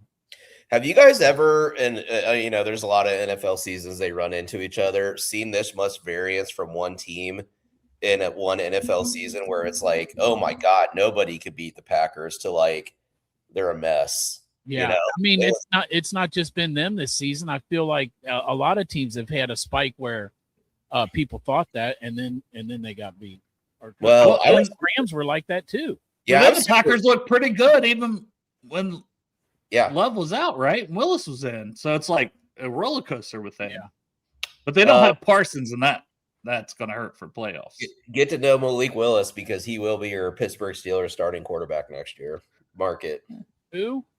Malik Willis. He will be your Pittsburgh Steelers starting quarterback next year. Fine. Well, he could have been in Pittsburgh for a long time. They could have drafted him in the first place. He was my quarterback 1 in that class. He was over Kenny Pickett. Like, Kenny Pickett, I don't even think was quarterback 2 in that class for me. Where did Malik go? He went like 3rd round, to be fair. Oh, he did? He's okay. Yeah. But that was the draft where it was like Kenny Pickett went first. No one else went till the 3rd round. And it was like Desmond Ridder, Malik Willis. It was an awful class. But Willis, to me, this year, who I had at quarterback 1, is still the best quarterback talent from that group. Yeah, this draft isn't any different, isn't it? This draft's not real great for quarterbacks, is it? Except that might have been the Brock Purdy. Brock Purdy might have been in that class, and I was not in on Brock. Going back to Dustin's point, though, I bet you so maybe Malik Willis is their starter, but I bet you anything they draft Garrett Nussmeier. Might be Will Howard. They might just go with Will Howard. I just think Malik Will Howard or Garrett Nussmeier, Dale. Which one would you have for your quarterback? I don't know, man. Will Howard's a tough dude, but it's college football over pros. I'm mad because you need a running quarterback a little bit in college football. Nussmeier. Well, it's not saying the difference. Like, will Howard win the championship? But we've talked to Isaac. Dustin, you going Packers or Vikings? Yeah. I'm gonna go with the Vikings. I'm kind of interested to watch that game a little bit, just because I want to see kind of like what JJ McCarthy does, and just kind of like what they're gonna do in the future at their quarterback. I geek out on shit like that. I care about all. I mean, I hate all teams, but I care about what they're doing too, because I just love the NFL. So I just want to know like what there's just a lot of there's just like a lot of interesting offseason storylines with teams and what they're going to do at quarterback this year. I think it's like it's going to be fun. Well, then we got Titans, Jaguars, and I'm up first, right? No, Dustin's up first. Not me. Dustin's up first because he just picked. So Titans, Jaguars. Jaguars are playing, right? Because Houston, there's positional seating. I think this was easy. Yeah, it's a layup. Yeah, Jacksonville. Yeah, Jags. Yeah, my boy BTJ. I don't think we need to spend a ton of time. Now, the Titans won a game recently and stuff like that, but the Jaguars are playing. They're at home. They're literally a playoff team. It's just they're playing for winning the division. And right. Yeah. Can I say something early on? I'll make my declaration right now. If they get the coaching hire right, I think the Titans are a sneaky team for next year. I really do. I think Cam Ward's come on, and they got a stingy-ass defense. I mean, man, they made the dumbest move of all time, and I thought it at the time. Getting rid of Brian Callahan, right? No, it was bringing that Moore guy in at left tackle, and they paid him a bunch of money, and it's like, he's not – is it Dan Moore? Dan Moore, yeah. I'm like, he's not good, and you paid him so much money, and I'm like, what are you doing? And that's really been probably one of their biggest issues. Yeah, and didn't they give Ridley a bunch of money too? Like a bunch of guaranteed money? Yeah, they did. Yeah, he gave him like $80 million guaranteed. Yeah. So I don't know what the hell they were doing. But I think with the right coach, I don't think they're far away. I think they could surprise some people next year. All right. So I'm back up first. We got Cardinals at Rams. I watched the Cardinals last week. I'm going Rams. Yeah, well, I'm taking the Rams too. Rams. No. They're playing their starters. Oh, well, that is because they lost, right? So they don't have any reason to play them. They're locked into the 6th seed, I believe. Yeah, they are playing because McVay is pissed on how they've been performing the last couple weeks. So he's like, no, we got to play. I mean, he's right. Comes back to what I was saying about the bye week, man. Better get some momentum. All right, so we all went with the Rams, correct? Yep. All right, Dustin, you are first on this one, but I'm just gonna I can't make. I gotta check on the dog. It's really difficult. I gotta write these picks down. But it's Chargers at Broncos. Is what's on the line? I will have to ask you again when I come back. Oh man. Oh, as far as picking, I'm gonna go with the Broncos in this game because I believe they are playing their starters. Yeah, I would be interested to find that out. Yeah, let me do a little research, let somebody know. Yeah, was a winner take all for the ASU number one's meeting a win is both the Denver versus Bronco. The Denver what? Oh, Denver first. What am I doing? Chargers implications here. Okay, yeah. So this has huge implications for Denver to secure the number 1 seed with a win, while the Chargers, locked into the wild card, are resting Justin Herbert and other starters. So Broncos. Yeah, Broncos, man. I was gonna take the Broncos anyway if it was like a head-to-head match. But being out, Broncos. In the fourth quarter, though, they're probably gonna be down into the fourth quarter, but the fourth quarter they'll pull it out. Yeah. All right. So Chargers, Broncos. I don't even need a recap. I'm feeling like the Chargers need a win. Like Justin Herbert hasn't been playing that good. He ain't playing. Yeah, they're resting their starters. And No, damn it! I wanted to test you guys. I actually heard you. Oh, I just pissed right in the garage. He's just pissed on the floor. Right we're in the too garage. loyal, man. We're too Yeah. loyal. Under the Yeah, desk. it is a loyalty test. Yeah. Damn. Yeah, like once you said like, oh, they're not playing their starters, the Broncos are trying to get a 1 seed. It's like, yeah. And I was just gonna come in and be like, well, I'm gonna pick the Chargers because I think Justin Herbert needs a big game just to see if you guys would just let me go. Nah, man, we got you. We got you, dog. Wow. Chop wants to win this straight up. I Right, respect straight that, up, Chop. man. I don't need no goddamn. You're trying to see what you're doing is you're trying fucking double psychology. You're trying to get an asterisk. I mean, get no fucking. No, I was definitely going to still pick the Broncos. Yeah, and when we're done, I need you to call Darth and have him make me a fucking really good trophy. Yeah. Darth doesn't know, but this has actually been for a trophy the whole time. Right, for a trophy, Darth. That he's going to make. That you're gonna make. We should let him know that. Well, we'll let him know when the season's over. Yeah, it sounds like the Bearcats are not doing well so far in their game. They're playing the Army, right? Yeah. Yeah. They're playing. Fucking Army. Is that the Duke's Mayo Bowl? I don't know. I don't rip a heater. Go ahead. Anyways, I'm up. No. Who's up first? I don't know. I've lost all track. You. Justin Chargers at Broncos. Chargers at Broncos. I'm going Justin Herbert. Yeah, I bet you are. Chiefs at Raiders in the shit bowl. Oh my God. Chiefs don't want to win. They want to stay locked into that top 10 pick. The Raiders don't want to win. They want to stay locked into the number 1 pick. The Chiefs don't have Mahomes. The Raiders. The Raiders are at home. Like, do they want to send their fans home happy? You can send your fans home happy by losing if you're the Raiders. Exactly. Where's the game at? It's in Raiders. That's what I'm saying. Like, oh man, Las Vegas, baby. This one's so hard because you're trying to figure which team is going to try the hardest to lose. It's me first, and it's me first. Ugh, I don't like this for you, Chop. I'm going to go. Yeah, this is a terrible time for me to have this first pick. I'm going Chiefs. Oh, well, that's all right. I'm going Raiders. Mm. I've been betting against the Chiefs. This whole fucking thing is going to come down between me and you who wins. Between the Chiefs and the Raiders. Neither team wants to win. Yeah. That's what makes these picks beautiful. Right? Yeah, it makes is kind of beautiful. Yeah, it is kind of Right. beautiful. Yeah, you're One of right. the security guards at work, he's a Raiders fan, man. And I was asking him, I was like, God damn, that's going to be a fucking horrible game to watch with both teams trying to lose. I'll say this, though. It's going to be the people trying to lose are going to call the plays because those players on the field aren't going to lay down. They're going to be playing like these kids that aren't starters that are going to be auditioning for their next job, whether it's on that team or another team. So they're going to go out there and play hard. It's going to look like a preseason game. Yeah, I mean, since the Chiefs lost Mahomes, it's looked like. I will say though, maybe this kind of impacts things, maybe not. The Chiefs did still finish with the top 10 defense this year. So, are they shopping for offense in the first round there?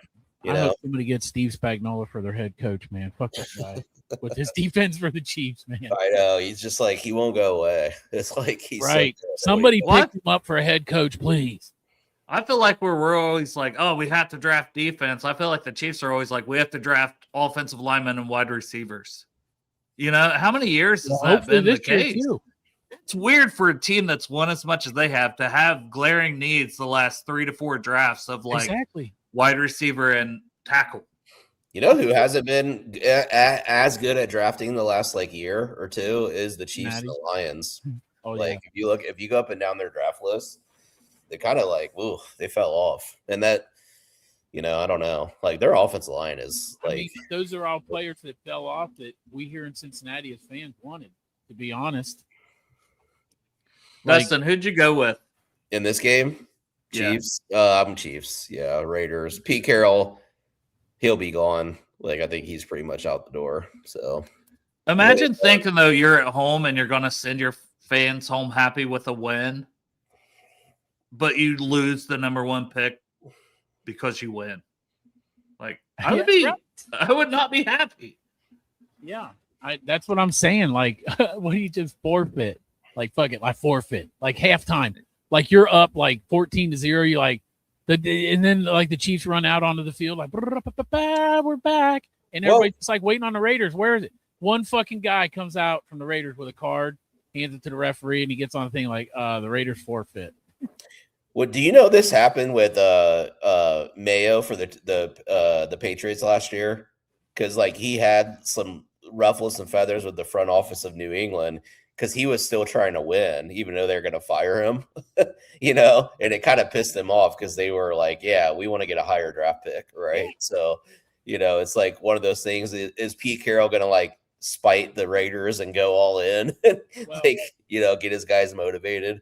Well, Pete Carroll's not going to coach them next year, is he? Well, I'm saying on the way out, he just screws the Raiders. Oh, yeah. You know what I mean? Well, I mean, if you got a coach that's not going to be there the next year, yeah, he wants to win. Probably. Yeah. Why would Pete Carroll want his last game in the NFL to be a loss? Yeah. All right. The next one is Dolphins, Patriots. And Dustin, you are up first this time. Well, Dolphins Patriots got to be resting, right? I don't know. They still have a chance at the 1 seed. Oh, do they? If the Broncos lose, and they play at the same time, I think. The Patriots are not resting starters, so they're going to play. Yeah. I don't know if that means they're playing the whole game. That's another factor, but yeah, I'm going to go. It'll be with the win, probably. This is your turn, right, Dale? No, I went on the last. Okay. All right, I'm Patriots. Oh, I'm Patriots all the way. That same. The easiest one out of the entire pick. Yeah, that one didn't matter. It'll fuck us over. All right, writing that down. And I am up. Commanders at Philly. Is Philly setting? Because I want to go Philly like immediately, but it's also like if they're setting players. Let me see. I have this right in front of me. They're going to be resting starters, the Eagles. Yeah, man, this makes it a lot more difficult because I feel like their backups could win. Is it in Philly? Yeah, it is in Philly. I don't like going first on this. Who's the backup quarterback? Is the guy that torched Tanner McGee? Yeah, he torched us in the preseason. Dude, he's 6'8", isn't he? He's got a rocket arm. I'm going Philly just because of that one preseason game that he looked really good. Mm-hmm. Man, I don't know. Jesus, this is another. This is like commies. This is your commies. This is like I know, but it's not my commies because my commie is not playing. I only got a commie. I know. I don't have commies. I have a commie. I have an implanted mole, my nephew, but he's not playing. And if he was playing, like I'd pick it. I'd pick Washington. If Hurts was playing, I would. If they're not just Hurts, but like if their starters were playing, I would pick Philly. But with the two backup teams going in, I don't know. I think that, man, I want to go opposite you, Dale, but I think it's going to be Philly. Yeah, I didn't feel good about my pick either. No, it's got like you're just playing. It's a preseason game. Yeah, it's a preseason game. Yeah. Do you guys like historically like has these? I know we've expanded the regular season, but has the last week of this season in the NFL always been like rest your starters, or is this kind of like a new thing? No, I feel like it's always been rest your starters. Yeah. If you're ahead, yeah, or if you're losing, rest the starter. Well, if you have nothing to play for, I mean, the Bengals did that, against the Browns. They should do it again, but they're not. Yeah. Well, man, like I said, it's a double-edged sword. Like, yeah, it'll be more exciting for me to go in there and watch a good game being played, but if you are in the playoffs and you literally cannot improve your seeding, what benefit playing your starters? You could say to keep them fresh, this, that, and the other, but hell no. This late in the season, I rest them every time. If I can't improve my seeding and I'm in the playoffs, I mean, maybe you suit them up and play them for a series or two, like playoffs, just to keep them with that game mindset to take away that bye week like I was talking about. But I agree that, like, if you already got it locked in, there's no reason to play. Like, if your position for postseason is locked in at this point, there's no reason to play your risk it because you'd risk injury. Yes, Like, that's what I'm saying. Like football's a violent sport, man. People every week there's a season-ending injury all the time in football. Yeah, and I guess like I was kind of framing that question from like the NFL's perspective because they schedule so many of these divisional games to mean something, and none of them feel like they do outside of like the Steelers, Panthers, yeah. Bucks. Yeah. So Seahawks 40 Panthers, Bucks, Seahawks 49ers. Like there's some. I guess that's not bad. Yeah, it works out a little bit, you know. Yeah. I get it. This is just an odd year for the NFL, I feel like. Yeah, I agree with that. Inside out. Well, I was texting with some friends last night, and we were just talking about like, the college football, like this past playoff round outside that Ole Miss game last night. It was kind of shitty. Like we're like, this was like one of the more uncompelling seasons, like in the NFL. Like it just like there's no like major storylines or anything. It was just like blah, I don't know. But yeah. Did you go with Philly? I'm going with the commies. Yeah. Trying to make up on that 7 games. That could be one of them. Yep, that's one of them. Is there how many picks are separated different right now? I don't think that many. Yeah. Not from both of us. I'm just playing for pride now. Yeah. No. So finishing the season strong. Yep. Zach Taylor. Speaking of playing for pride, the Detroit Lions at the Chicago Bears. My Chicago Bears that I said would probably make the playoffs. I'm up first on this one, right? The Bears have anything on the line? Do not think so. Are not resting their starters though. So interesting. Mm-hmm. Okay. Well, I'm going to go with the Bears then. I don't know. This one's tough, dude. I'll go with the Bears, but the Lions still want to get a win. Like even if they can't make the playoffs, like Dan Campbell is not going to be like, oh, let's not try to go out there and not win. It's the revenge against Ben Johnson too, Yeah, there's a lot. Mm-hmm. Chop. Well, I mean, Ben Johnson leaving definitely had an impact on their fucking season, didn't it? Yeah, and their offensive line was a train wreck this year. I've also been riding the Bears, Dale. So we're not. Chop! I thought, man, I can't do it. Like I've been literally like, if you look at the picks, I've been picking the Bears every time. I'm gonna go with the Lions. I just feel like they want to end the year strong. I feel like it's a chance to beat their former offensive coordinator. I also feel like the Bears like handling a little bit of their success too that they had. They lost last week. Maybe they do want to get a win, but there's something about closing out the season and the Lions probably trying to like show like, hey, we're still not far away. We just had a lot of injuries this year. Yep. Well, and also closing out the season strong could be you with these last 2 picks, Commanders and Lions. Yeah. And now we got Jets at Bills, and you're up first. Yo, the Bills so bad. I think the Bills are resting their starters, possibly. Look. No, they're playing their starters. Oh, yeah. So well, that changes it. Yeah. Yeah, Bills. Jets. If they were resting it, it would have been interesting too. Yep. Yeah. Well, the big thing there was I don't know if you guys saw last week with Josh Allen was just like limping around. So I would have thought maybe they kind of kept him down, but it looks like he's with going. Nothing on the line. Well, that just seems like a bad idea. That I'm gonna say. I just said a minute ago, like, if there's no seating on the line, why play your starters? And they're gonna play. Like, what are you doing, Buffalo? That seems like a bad idea. I guess they want to close out their stadium, because it's the last game in that stadium, right? Yeah.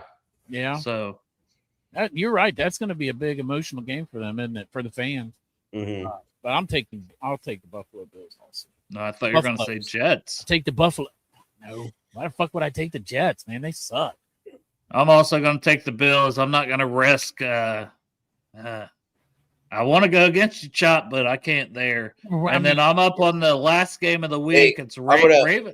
I'm gonna switch my pick. Because I need to make up some space. I'm gonna go with the Jets. Either win big, either win or lose big. Yeah, all in. Yep. I like that. All in on black. I like that. Yeah. Ravens at Steelers, and I have to start this one. Woo. So Chop has the advantage here. Woo! Because I don't feel good about picking either of these teams. Woo! Like Pittsburgh's at home. They know they got the playoffs. If they win, you're going to see those yellow towels going. Ooh. The Ravens, Lamar's back. He said, I've never quit on my team. Every year. I've never quit every year. You got Aaron Rodgers. Like, what Aaron Rodgers? What Lamar Jackson? I don't know who to pick in this one. This is Aaron Rodgers' last game ever in the end. Well, I guess he could go to playoffs if he wins, right? Yeah. He's literally playing to keep playing. I'm going to go Ravens, even though I feel like the Steelers, I hate the Steelers so much. It's just Tyler Kelly's, it's his face. I'm thinking of Tyler Kelly's face, so I'm picking the Ravens. Yeah. Now, which, by the way, you can put in the dunk tank here. Yeah, the Project Game Day draft event this year. We're planning on having a drunk tank with drunk tank. Oh, it'll be the drunk tank with Tyler Kelly in it. They'll probably fill that bitch up with beer. The dunk tank. They'll fill it up with beer. You know, I was going to go to the Raiders, Dale, but not the Raiders. I might as well pick the Raiders on this fucking game, but the Ravens. But I was kind of back on the fourth on the fence. So in the spirit of creating separation, put me down for them goddamn Steelers, man. Here we go, Steelers. Here we go. Do you want to flip? Do you want to switch? Like, if it all comes down to it, do you want to pick against the? No, you were picking the Steelers. Yeah, and it was helping you. No, it was helping the Bengals. I don't know. I'm picking the Steelers. All right, Dustin. Yeah. This one you can't make up ground on. We split. Yeah, I'm picking. I got a follow-up question to this too. But Ravens. You guys saw my group text message regarding the Ravens in the playoffs. So I'm going to go with the Ravens. Yeah. All right. The follow-up question was, which team would you think make a longer run of these two teams? Neither. In the playoffs? You think they're both one and done no matter what?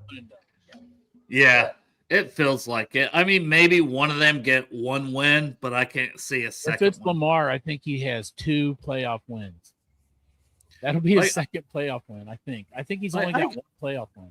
I could see either team getting a playoff win. Sure. I don't even know who they would play per se, but I think either of them could match up against the team that Crip's asking the question about.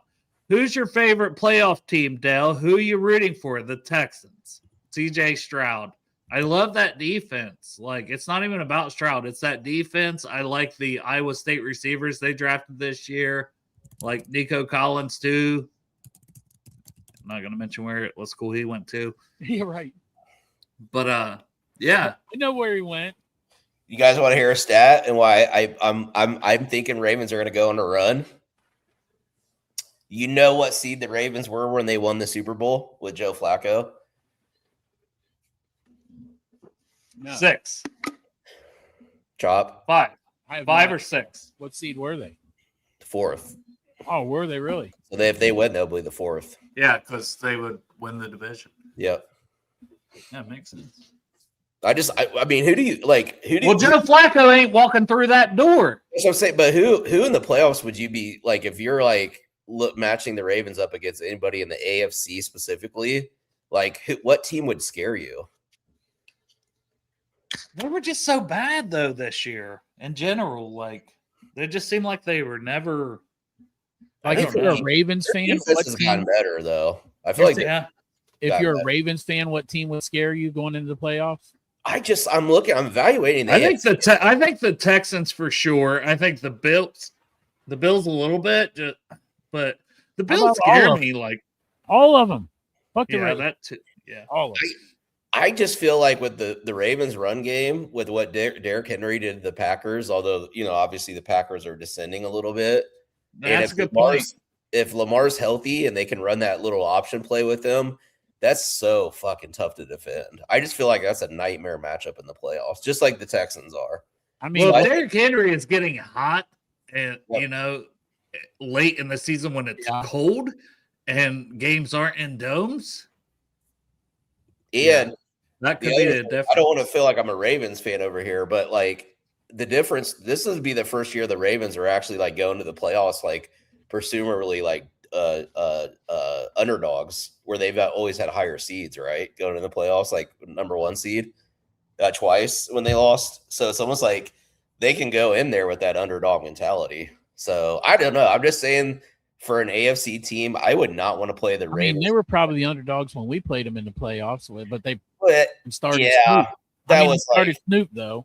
That was a whole. I feel like I was gonna say that's kind of like a whole different, but like from like start to finish this year, it kind of like was one of those things where it's like it's been a rough year for them, but it's like maybe what if they are hot at the right time, like and that's always so important. I just don't. I'm not sure if I trust Henry. Like this dude, he earned the name King Henry for a reason, but he has turned it on these last few games. But he has not had a super great season. Like all of a sudden, he's learned how to fumble. Touchdown Navy. By the way, I would have thought they were that since he was losing by a lot more, but maybe they just been dominated because I turned it on recently. But Navy just scored it. That's the first touchdown, so it's 6-0. And maybe that's all they need. Do you know what to be playing? It's Cincinnati versus Navy. Yeah, college football. Yeah, the Liberty. Is it the Liberty Bowl? Yeah, AutoZone. Shout out AutoZone. I had to go get a battery today because my battery is dead. Shout out my brother-in-law Opie for coming in and jumping my vehicle because it was dead. Because me and my daughter was getting ready to go get some groceries, and then I was like, "Oh shit, man, this shit ain't starting." Oh fuck! And he came to my house, gave me a jump, and I went to AutoZone and shout out the guy from AutoZone. I know they install that shit for free if you buy it. I slid him a 20. I'm poor, but it's like, hey, you installing that battery so I don't have to. I'm gonna at least give you $20. I'd give you 25. That's just decency, in my opinion. Yeah. Another kind of thing from this weekend, can't Christian McCaffrey get 1,000 this year in his game? Like he's close to that. I don't know. Is he? Yeah. That's pretty cool. I like him. Well, I didn't think he was having a season like that. Well, here's another one. We were just talking about Derrick Henry. He still ended up with 1,500 yards. What? 5.1 yards a carry and 15 touchdowns. We thought he had a terrible season. Yeah. That's crazy. I mean, okay, so it wasn't that bad, but he fumbled more than normal. More than you normally do. So I'm trying to look who the last player. Roger Craig in 1985 had 1,000. Marshall Faulk in 2000 or in 1999. Actually, Christian McCaffrey did it in 2019. So he'll be the first running back in NFL history if he goes over for this game twice. Yeah. Wow. Yeah. What a stud. Do you feel like that holds the same weight as the Triple Crown for running back? Oh yeah, I think it's harder. Almost. Well, probably the 1,000 catching, the receiving part's probably the hardest, right? Yeah. Yeah. I mean, that and just a running back, the punishment you take play in and play out. Like, you might have as a running back 30, if you're a receiving running back too, and with those yardage, you might have 30 touches a game. The receiver might have 5 to 10. Yeah, there's some of them they can just run right out of bounds, on the sideline. Yeah, and then so we only named 4 instances there. There's been 17 total Triple Crown receiving, and Jerry Rice, Cooper Kupp, Jamar Chase, Sterling Sharp, Steve Smith, those types of guys. So, and some guys way back when. So that's been done 17 times. But just a cool little feat there. How does that? I'm just wondering, like, when you say that 1,000, like, I just like bringing it back to the Bengals. Like Chase Brown has really showed some really good improvement in catching the ball. So, yeah. I mean, he could possibly do that. I want where are his stats at this year? I mean, I'm sure it's not It's Yeah, what? he's got a lot of catches. He's not. He has 400 and some yards. Like he would Okay. need like to double his yardage, I believe. It would be hard to do for Chase Brown when you got T. Higgins and Jamar Chase out there too catching balls. So Yeah, and that's like, I think they found something with that, and it's going to be cool. Like, because if you see the Bengals have actually probably gotten a little more multiple down the stretch here, they're running that split back look quite a bit. So I want to see more of that next year. And one thing that I'm excited about, I don't know like where I am with him at this point with all his injuries, is like, can Eric Hall get back to what he looked like? exactly, that's what I'm saying. Because we were doing, if you remember, we were leaning into the 12 personnel quite a bit when he was out there, That's why I'm saying, like, maybe it's tight end in the first round. Who knows? Like, Joe Burrow knows what he can do with a tight end because he got a chance to see it with Eric Hall. Mm-hmm. With a tight end that can block and catch. You know what I mean? But whether they do that or not goes back to Eric Hall. Like, what is his medical? And he's hard to rely on. Like, I'm not saying that. But at the same point in time, that's a roster spot. Like, do you even think he's worthy of a roster spot? You know what I mean? If you're the Bengals. Yeah, I think you're gonna know pretty quick, and they're gonna have to make a decision on him pretty quick in training camp. So I think they should just. But that's what I mean. Like, you almost have to make a decision before that if you want to lean into what Chop's saying. And Sadiq's on the board.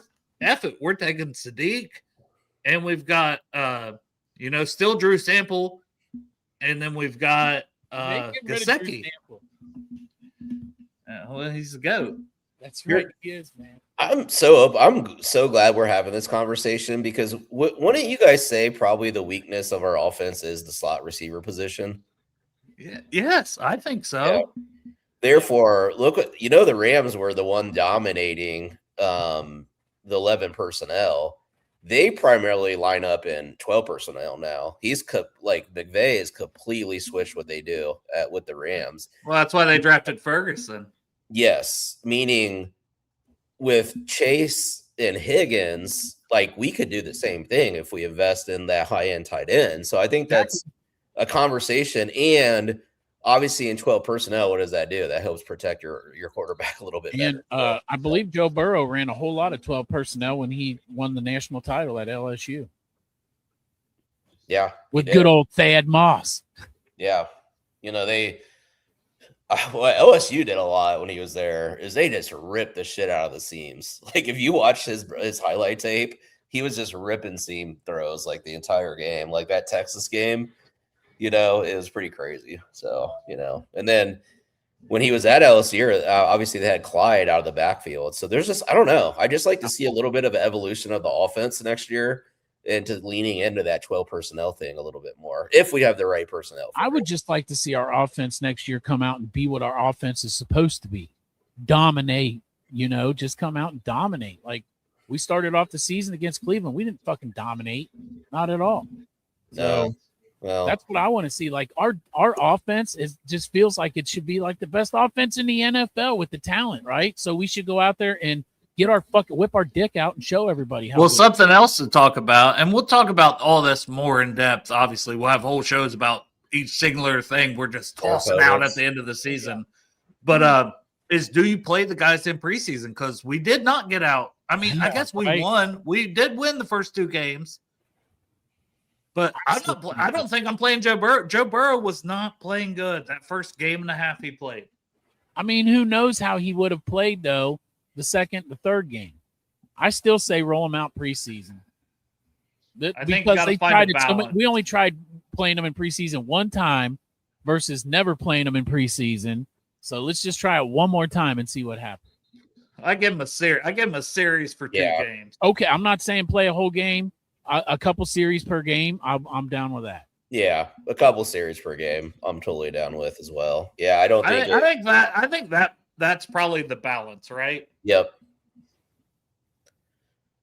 I agree. And then, I don't know if you guys had a chance to look at the announcement this week, but they released the 2026 opponents. If you had any kind of like thoughts. Oh yeah, I did see that, but I don't remember them all. And honestly, yeah, we'll have a whole show about the schedule. We can do a whole show about the opponents. Like, this is the last game of the season. There's going to be a lot of things to talk about. Yeah, Like, I'm the kind of the weirdo that gets more excited about the offseason because it's the hope. I'm excited about it now. That's for damn sure. Like if my team was still in it, I guess I'd be excited about the playoffs, but I'm just watching. I'm just a spectator. Like my team is not in it. So I'm ready for the offseason for both college and the NFL. yeah. Well, it's the offseason. It's off season already, but we do have one more game. I do hope the Bengals win. Like I do. I think it's good for them. I know the draft position. I get it. This is it, man. I want our draft position to be set so I can start doing all my mocks and not. Well, we're gonna do mock draft Monday. Yeah, You did so many mocks last year, and and we'll do even more this year. then Let's do a mock draft right now. All right, you're on with Iceman, aren't you? You're in like At 12 7 minutes. o'clock. Oh, is it 7? Yeah, he pushed back his show. He wants the prime time, huh? No, he's watching the Bearcats game. Ah, I see. Yeah. Okay, I'm freezing to death, but it's fine. Let's do a mock. Let's do a mock where we're drafting right now, because then Monday we'll actually know where we're drafting. You know? Yeah. Who's got the simulator? It'll be Chop, because if I do it, the internet will fucking crash. I guess here in the next couple weeks we can start to kind of dig into a little bit of free agency too, as the season. Oh, dude, I've got lit. Like I went and did that a week or two ago. Me too. Yeah, we're doing a mock. Is anybody still watching? I do love the NFL draft. 100% correct. And Nostradamus says we're doing a mock. Mock draft Friday. And Chop will get his big sumbitch list ready. And Navy going to beat UC without Sorsby. Well, Cincinnati was driving. Did something happen? And shout out Landon Robinson and shout out Draft to the Future, Ryan Sparks. He's been on Landon Robinson, that defensive tackle that I saw they were highlighting. He's an undersized D tackle. I still have him as an undrafted guy, but that's a guy. He's like the Howard Cross, he's similar size.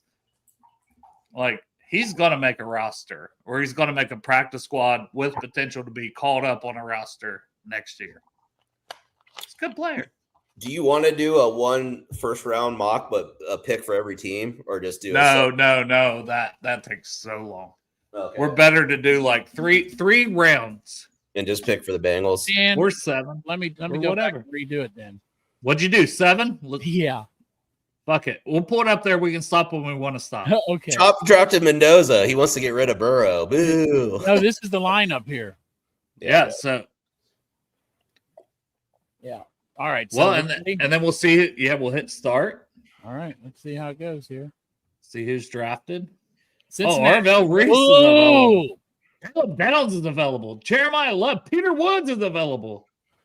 Who was drafted? Can we go back and see who was drafted? Just because, Let's see. No, he hasn't drafted. You haven't started yet. Yeah, have you? Yeah, he did. That's who's available for Cincy. All right. So Mendoza goes to the Raiders. Yeah. Tate goes to the Giants. Jesus, boy, that'd be him and Neighbors, man. God damn. Then we get shut up with that whole LSU Ohio State freaking wide receiver. Yeah, be both of them. With some Ole Miss thrown in the mix. And then, didn't this quarterback? He's going back in the draft. He's going back. No, right? we don't know. That guy said he's leaning. I still think he goes because he is going to probably go in the top 3, literally top 3, not top 5 to the Jets. Dante Moore, Reuben Bain, beautiful pick. It makes sense. Spencer Fano to Arizona. They do need a right tackle, but that's another spot I could see Jeremiah Love going. It has Cleveland taking Ty Simpson. Oh, yeah. That would be such a great pick as Bengals fans. Yeah, I know. Because I don't believe in him. Isn't he going to come back to a college too? I'm not sure because they said Alabama's not going to want him back. Yeah, probably not. Right. Shit. Yeah, I know. I don't know why. It's a Cleveland pick though. You know what? He reminds me of Miller Moss. He's gonna go to a Louisville and just end up falling off the face of the earth. No, he's better than that. He would go if he went in the portal, he he could pick his school probably, like, because he is talented, but he scares the hell out of me. And then Jordan Tyson to the Commanders, I would go D in there for them. Keldrick Falk, oh my God, this would be on. If we're doing our live draft show, we'd be celebrating Keldrick Falk off the board. Right, no to kid. the Saints. Like when Mykel Williams went off the board. And I would be a little disappointed. David Bailey from Texas Tech. Holy shit, that guy's so good. Like, you want the explosive pass rusher. He's him. He is him. If Chiefs go defense, I think they'll go pass rusher. They need a little more rush. Well, they could take Caleb Downs if they lose Cook. If Jeremiah Love was on the board, I do think, I mean, he's on the board now. That's what he was on the board in this scenario. I think they would go Jeremiah Love, you know? Like, I could see that. That would be a great pick for them if we're being honest. Like, because Jeremiah Love could be Bijan Robinson. And imagine Patrick Mahomes always falling off a little bit. He gets Bijan Robinson as a teammate. What about pretty I'm just asking because I feel like Kansas City might take a receiver. What about this? Like the top receiver on here still is Mekhi Lemon. Yeah, I could see them going running back for sure too. You know, yeah. I think they would take Love. I think they would take Downs. But the pick they made, not bad. But holy shit, we got Arvell Reese, Caleb Downs, Jeremiah Love, Francis Mount-Noah, Peter Woods. I mean, this is a hell of a scenario. And the Bengals could not pick Keldrick Falk in this scenario. He's off the board. So they're going to pick Caden No, that would be the ultimate piss us off pick. Where does this What's Mayoga? the chat saying? Where's he What's play? the At? chat Where's saying? this Mayoga, that offensive tackle? Where's he? I mean, he's a baller. Is he He left plays- or right? He plays right tackle. He's played it all 3 years. He's been there. Well, we don't need that. So, but everybody Some else is project him to literally kick sitting on inside. the- Like, well, he could be a right guard. Okay. So, Dustin, on this, we're going to need you to relay what the chat says to us. Yeah, I can't see the chat. Let's see here. No one's saying anything specifically about who to take. I'd imagine most people are going to side with Downs. Someone, Christopher said Caden McDonald is better than Peter Woods. I think they're different. No, they're completely different players. Yeah. One's a dominant run stuffer. Listen, I love Caden McDonald, but when you have TJ Slayton, you have Chris Jenkins, you have McKinley, you don't need to draft in the top 10 right now, Caden McDonald. Like, and I love him. I'm a Buckeye fan. Like, it doesn't make sense. Yeah, I Chris wants us to trade down too. I don't know if we're doing trades, but We're definitely not. Yeah, we're definitely not doing that. Not this one. As much as we have, Dustin, you were on it first, and I've kind of come around to it as like Arvell Reese had a terrible second half of the season. Mm-hmm. Yeah, not good. But you think of Al Golden's Viper role. Yeah. Is he not the perfect guy for the Viper role? Dude, can I seriously say this is a possibility where Reese and like hit a ball here? It is possible. Yeah. Yes. Because I've done worst case scenarios. This to me already is like this is a pretty fan-fucking-tastic scenario. Right. I could see the Bengals going Arvell Reese because of the linebacker issue. Well, it's not just it's that Viper role where what he tried to do with Demetrius Knight this year. Yeah. When he was putting him on the line so much. And it's like, Demetrius Knight isn't that guy. Arvell Reese could be that guy. Yep. Yeah. I love that role and I love what it can bring. I guess like that's where it's like I would love to kind of dig through the tape just to kind of see like how Patricia was using Reese, if that's due to some of his lack of production too. Man, he's such a damn like I wouldn't hate that pick even if Downs is there. And that's why I'm kind of leaning toward taking it because I don't think we're going to be able to take him very often, but maybe we are going to be more because I do think he is going to fall to where you have to consider it. I think this is where he should go, is somewhere around here. I don't think he's a top 5 player. I don't think he's Micah Parsons. I don't see it. I think the most likely is Downs is gone and Reese and Woods is going to be available. Yes. Yeah. Yep. That is what I am seeing too, especially here. Now, when you're picking at 12, maybe both go. Both bang, bang right before you. Well, in this scenario, they are all here.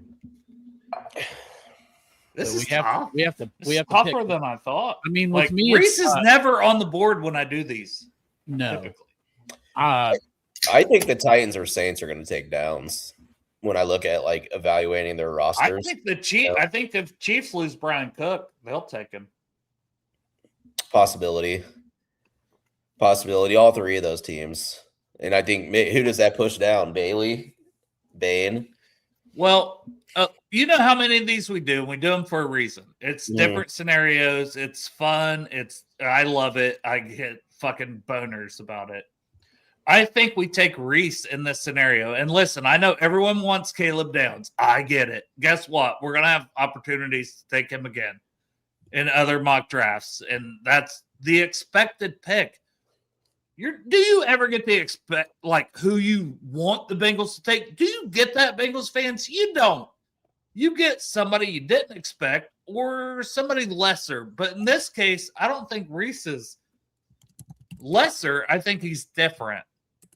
So let's take Reese just to see what we can do after. You know what I mean? Yeah, I mean, I get it, and we'll do that. I just my players on the board right now that I would pick between would be, and I get it that Caleb Downs probably isn't here when we pick, but he's here right now. So my pick would be between Downs and Woods in this scenario. In my heart, he's number 2 on my number 1 and 2 players were on the board. Jeremiah Love and Caleb Downs, just pure talent. I would take Downs if I'm going just like, hey, this, that game. I'm trying to think Bengals and something different. I think Peter Woods is still the most likely person they get. Yeah. I think that's how the draft board's going to fall as well. I think. Yeah. It's who's in front of them. I just took Downs in this scenario. Because listen, usually in the top 10, you're going to have some offensive, like you're going to have offensive tackles taken, probably a receiver. Obviously quarterbacks, that sort of thing. Historically, like a Walter Nolan fell to 16 last year. You know what I mean? So it's like probably would you like, I don't know where, like, how would you rate Nolan? Probably over Woods. No, Chop asked me that before. I have Woods over him, but it is razor thin. Yeah. So would you consider it almost like a steal if we got Woods at 12? Or do you think that's just perfect? Like right where I think that's just the spot. It's about where I would have took Walter Nolan. You know what I mean? Like and I view them similar. Right. It's just one had 6.5 sacks last year at Ole Miss, and that's what Bengals fans get caught up on. And I get it, because Shamar Stewart, you want to see production. I get it. All right, Chop. Second round. Here we are.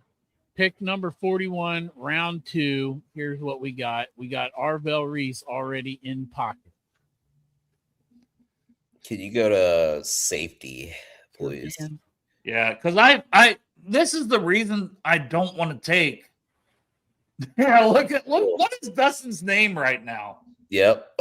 Look how that fell to me, baby. I love Dylan Diamond a lot, dude. He's always around the ball. He's a playmaker. He actually, my comp for him is going to drive people crazy. Probably Jesse Bates. That's my comp for him. I think white Jesse Bates. Yeah, white Jesse Bates. Just the look, the way he moves, he's fluid. He's all over the field. Like Jesse Bates, I think the underrated things about him is like he would get his nose in on the run game. Adam does the same, so. Well, I love Kamari Ramsey too. So I know you do. I wouldn't be mad about him. But no, I go back and forth on where I have those guys. And I think Thieneman I need to see it a little more. Because they're still in the playoff. Like, I'd love to see him just have a baller ass game. He was dominant at Purdue before he transferred to Oregon. Mm-hmm. I'm good with taking Thiedemann, but I feel like for the sake of this, we need to check other positions like D tackle. Yeah, I think this is going to show the same thing. DL. It's going to show us real quick. Oh, watch. Ooh, Lee Hunter. Lee Hunter, come on. I can't do it. I can't do it. But he's still a nose tackle. Yeah. He has juice for a nose tackle, but it's the same thing with Washington. Washington's still a nose. Washington's an athletic freak. Like athletic freak. Like, I don't think you go wrong with those picks either. Holy shit, we're getting fucking some good shit on this one. Dude, I want to look at O tackle. Yeah. Gotta consider future fills, you know what I mean? Yeah. No, I'm good. Yeah. I'm not really seeing anything there. Edge. Our Mason Thomas. Wow. Yeah, and Uyunglele would fit their type of 270. You know, he was a tight end recruit at Oregon. Yeah. He balled out too. Yeah. I think they would be all over him. But I personally would be more excited about Art Mason Thomas' potential.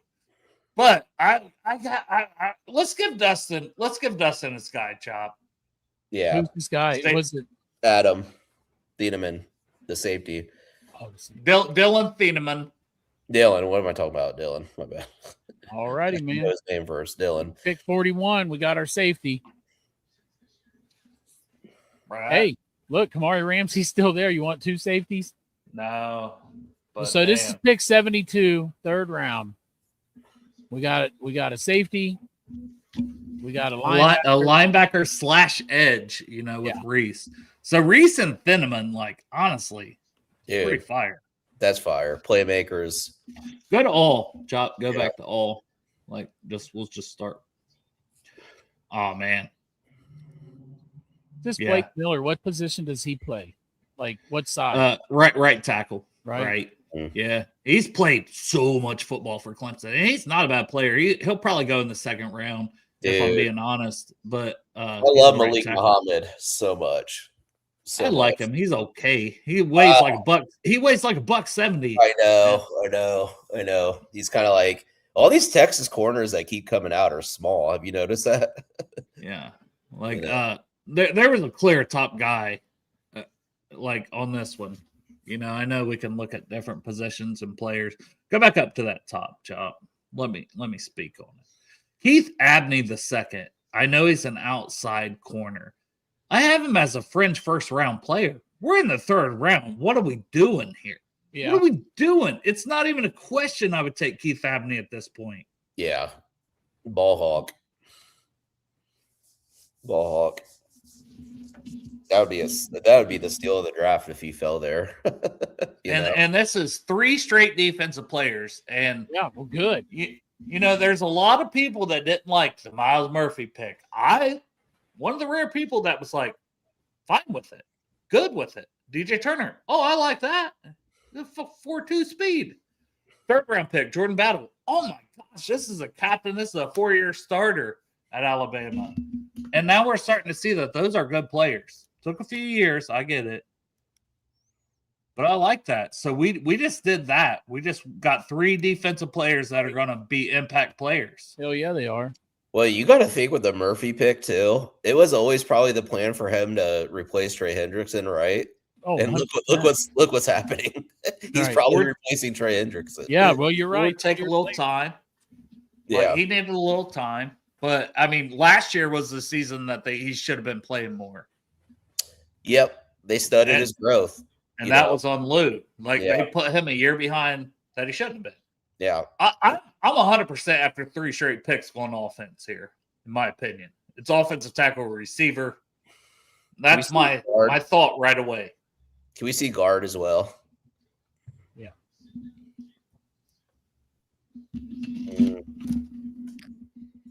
I like Rutledge. Rutledge is a dog. He's a right tackle too. Yeah, I like him. Are they related? It's Rutledge, not Not Rutledge. Rutledge. Yeah. Ratledge and Rutledge. Well, they could be cousins, probably. Go to wide receiver. Yeah, this is where I get my explosive slot, Oh, potentially. dude, Skylar Bell, you kidding me? Come on. I like Skylar Bell a lot. I like him so much. I take the swing on Eric Singleton ahead of him. Skylar Bell is so productive at a smaller school, though. So, Singleton as that gadget, that slot, that speedster, that returner. You're getting it all with Singleton. Mm-hmm. What do you think he runs? 4.3. 4.3. In the Yeah, 4.3s. we could use some speed on offense, to be honest. Like if Auburn wasn't playing with that terrible ass quarterback for most of the season, Eric Singleton would be probably being talked about as a French first round pick. You know what I mean? Like if he went to a school that really utilized him and he got to put up numbers. Yeah. To me, it's Singleton, but I'm not mad if it's Bell. I just think Bell can play on the outside just as much as he can on the inside. Yeah. How about I see it. Yeah, that's totally fair. I mean, I can say this too, that I also feel like in this draft somewhere we need to pick a good backup quarterback. Maybe. Yeah, I'm not opposed. Not a good quarterback class. No, but backup. yeah, I mean they've done it before, Yeah. right? And let's go Singleton. If you're down for that chop. Oh Shit, there's your Perkins boy. Oh my god. no, look at him right there, man. Hmm. You said Dude, I wouldn't be mad at taking go back to linebackers again. I mean, Jacob Rodriguez too. Like, I'm not mad at either one of those guys. As I don't know. Look at where they got him going. I like Barham a lot too, to be honest. Lander Barton, I'm not as high on. I think he's solid, but yeah. What do you think, Dale? Do you like any of those guys at this spot? Dale must be peeing. No, what are we in the 5th round? No, we haven't picked yet. Oh, We're in the 4th round, pick 110. Harold, his boy Perkins is available. I know. I would go Rodriguez over Perkins if we were strictly talking linebacker. But we already have Reese, which makes me not want Perkins just as much. I know. That's you why know what I'm saying. We should have went with Caleb Downs, Dale. Yeah, you're right. You're right. We could have got Perkins here, but then we wouldn't have got Dylan Thinneman in the second. We probably would have got him in the second, and we could have went back here and got Perkins. We could have had this awesome safety tandem. I do like our draft so far, to be honest. But we're going Singleton, right? Yeah. I thought that was done. That's when you guys were saying. I was like, well, I wanted to look and see just before we hit another round to see. Hey, maybe he's there. No, he's not going to be there. I honestly think someone's going to take a swing on him before the 4th round. As far as upside. Well, where we've really got to feel like we fucked up is tackle. Based on our draft. I love the draft. Yeah, Trevor Locke not going to be there. He's a sophomore. He's going back to Iowa. I hate. See, this is shit I hate that I know more about. This simulator should just listen to me. But they did put my Cincy my rankings are on this website. My top 50.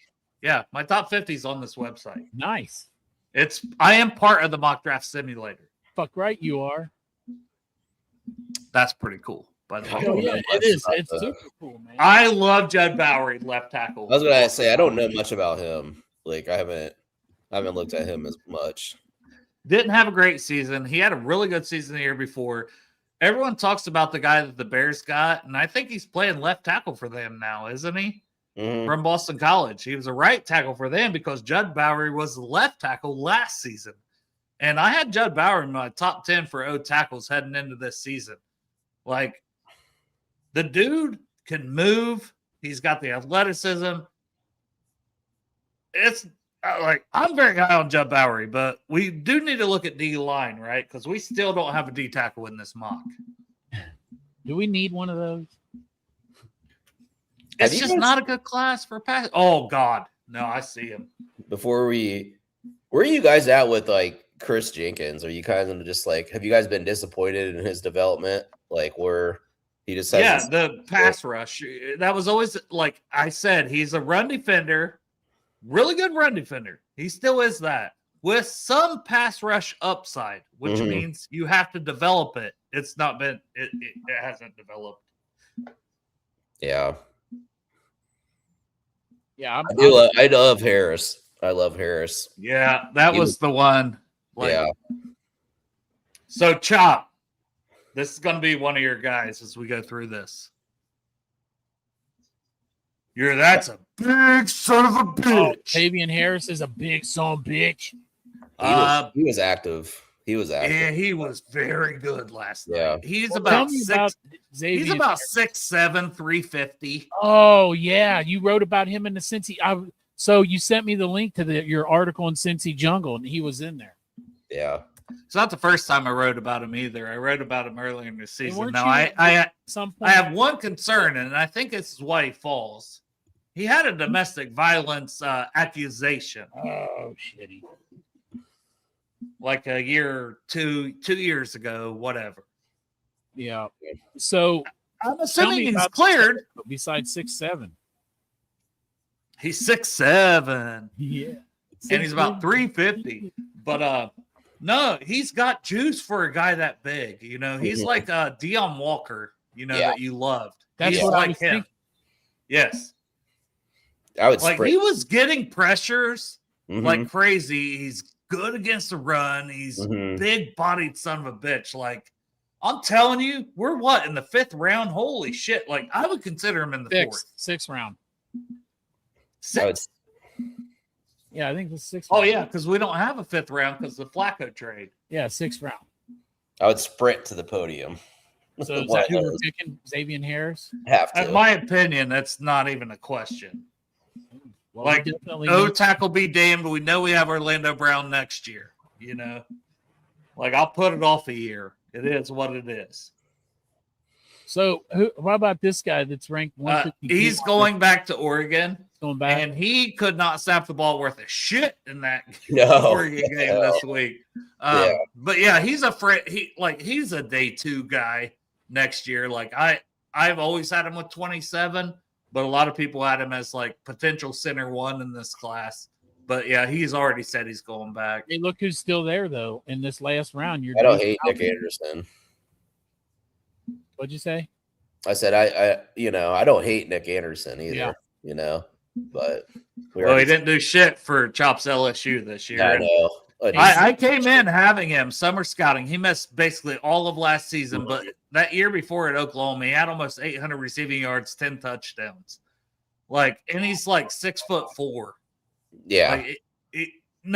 I have a very conflicting thing with Nick Anderson because it's like I was super high on him. Then I had him as an undrafted guy. Now I'm about to put him back in the draft guide because he's playing in one of the not the bowl games, one of the senior games. Oh yeah. Well, O tackle. I guess we'll look at O tackle. Well, I mean, he's there. Bowery. Yeah, Bowery. Right there. Yeah. It's That's the just pick, do right? it. I mean, much as you talked about him last time, and we definitely need someone to back up Orlando Brown. Yeah. Well, and at worst case, this kid kicks into guard because he's not the biggest guy. He's probably 6'5", 315. Like, he's not the normal Bengal tackle, but you're talking 6th round. Okay, we take you. Maybe you're our backup tackle / guard / could do a lot of things. And here's what we got left on our last pick. You scroll up a little bit. Some of these guys are going back to school. Hey, there's a Lawson Lucky's there. I like him. Yeah, going back to school in my opinion. Oh, is he? Okay. Yeah. Kate Piper going back to school. A lot of these guys that they have here are going back to school. Aaron Anderson, some return juice. Well, if we didn't take Singleton, I would be all over Aaron Anderson from LSU.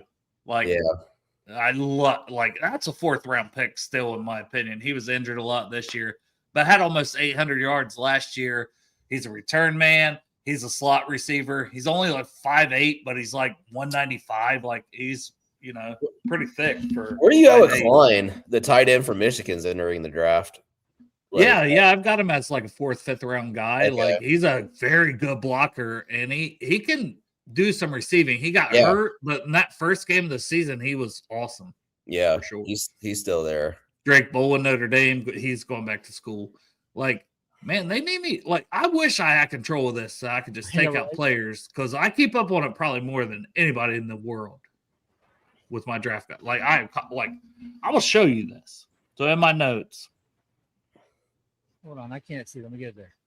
Show me. All right. So here's my notes. Draft class changes. I've got add these players, take out these players. Then I go like by position, in, out, like, and this is just on my phone. And then I have for the guy, because I have a 27 guy to 28 guy. Yeah, I know. I may have a sickness. You do. I love it. Ted Hurst also. Shout out Hugh Jackson. When Hugh Jackson came on the show, he said Ted Hurst is the one draft guy you need to know. Because I said, give me a draft. Like, I'm a draft guy over the summer. Give me a name. Like, who should I watch out for? He's like, Ted Hurst. He's a dude. Now, guess what? Ted Hurst played in the Senior Bowl. Ted Hurst might be a top 100 pick in this draft. And he's still on here now. It's a wide receiver. But I just wanted to mention, I seen him, Ted Hurst. Holy shit, you know. Mm-hmm. And I think Hugh Jackson knows something about wide receivers. But Chop, we need to go to quarterbacks. That's because you said, yeah, let's look at the corner. Corners. I thought you said quarter. I thought you said we need to get it. I like that corner, the corner for California, Austin. Look at Trinidad Chambliss is there at 247. Take him. Yeah. That's just, we're cheating at this point. Yeah. I know. Yeah. Like, come on. Give us that, like, because honestly, if Burrow gets hurt, I just want to be like, give me that mobile guy. Give me that playmaker that, like, I always want that. Hell yeah. Channelis, 100%. Take him. We do need to figure out a backup situation, though. That's kind of being overlooked right now. You know what I mean? Like, we really haven't had discussions about that. I mean, I don't like, does Flacco want to come back and be a backup? Well, it sounds like he wants to try to find a starting job. But when they talked to him this week, that's something I seen. Yeah. I think that's that's something to keep an eye on this offseason, though. Like, how screenshot that, Chop. We got to put that out and see what people send it to you. Yeah.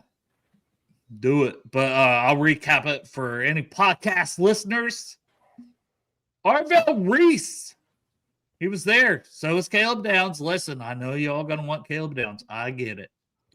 But we wanted to do something different. And I think it worked out because the second round we got Dylan Finneman from Oregon. So, boom, we upgraded at linebacker / DN / that Viper role that Al Golden was famous for Notre Dame with Arvell Reese. That's the reason that it's like he did not have a good second half of the season.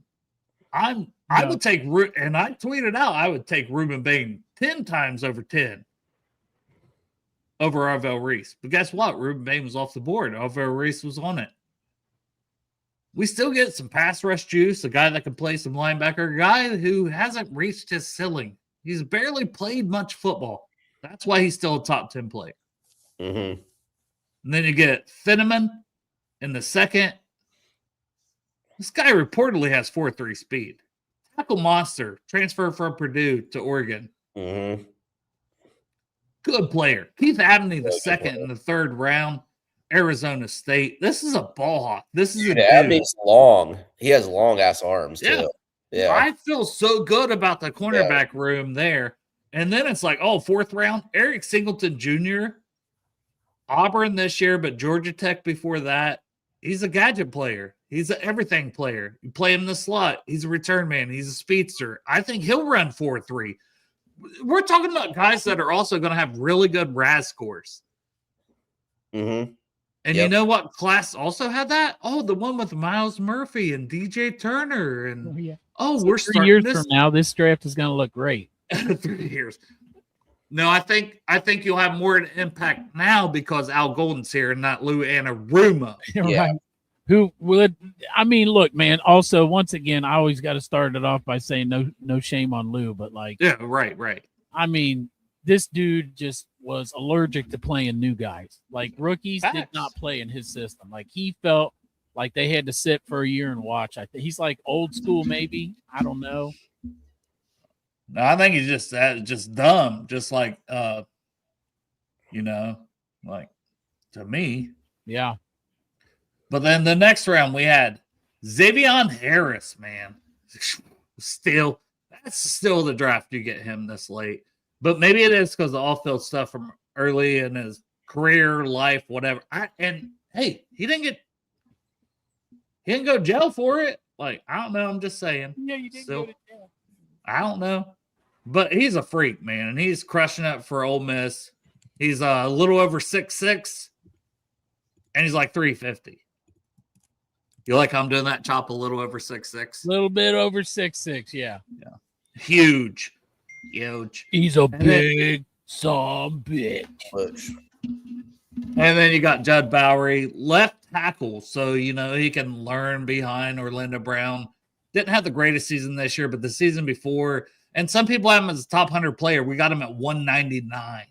Like, I have him as damn near a top 100 player. Good player. And we got to kick him into guard. Well, that's good too. We might need that. I would still sign Dalton Reisner, but it's good to have depth.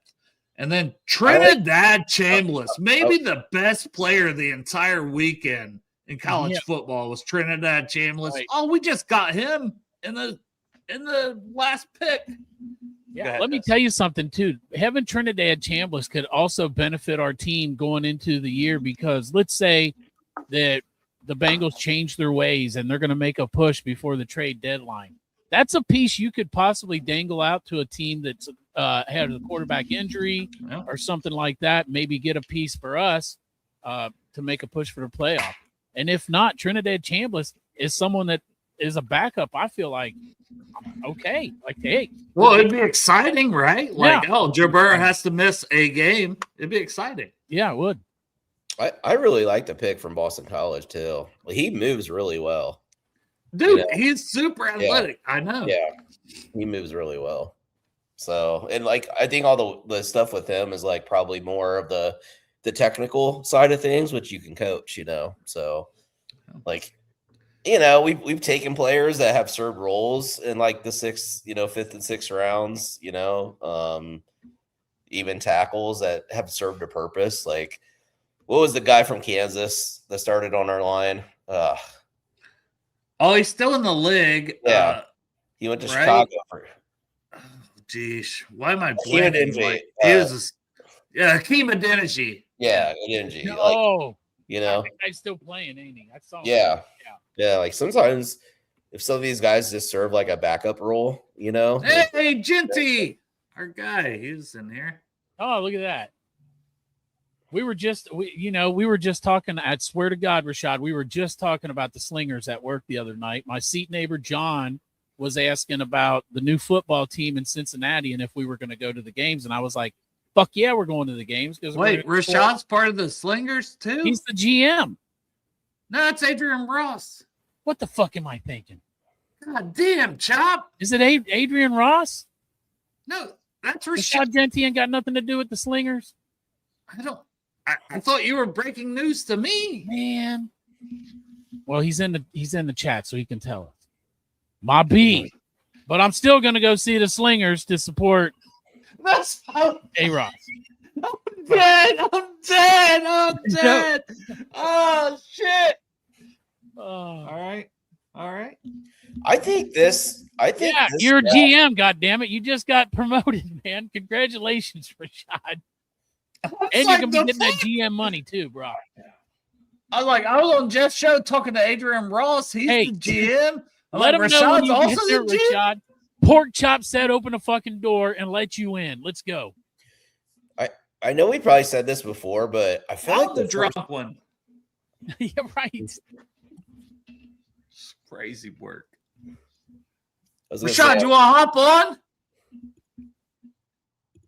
I was going to say this. I feel like the way that the first round board can fall for us, it's kind of like very opportunistic for the Bengals because it's all at positions like we could use help in, you know, linebacker, safety, defensive end, pass rusher, I should say.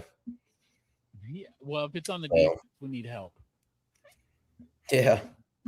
Bro, I'm dead. Like, I can't even think straight. I got the Navy Cincinnati game on the TV down here, freezing to death.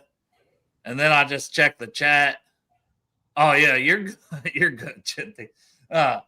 But Chop's like, yeah, he's the new GM. The right. He's talking about the sling. I'm like, what the fuck are you talking about the slingers? Well, he's asking the new league is arena football is coming to Cincinnati. It's the Cincinnati Slingers are going to be playing arena football. I'm not sure when it starts. You were talking to not Rashad Genty about it. It was Adrian Ross, former Adrian Ross. Oh my God damn, Chop. But did he say when that's gonna even start? Oh fuck, fine now. Yeah.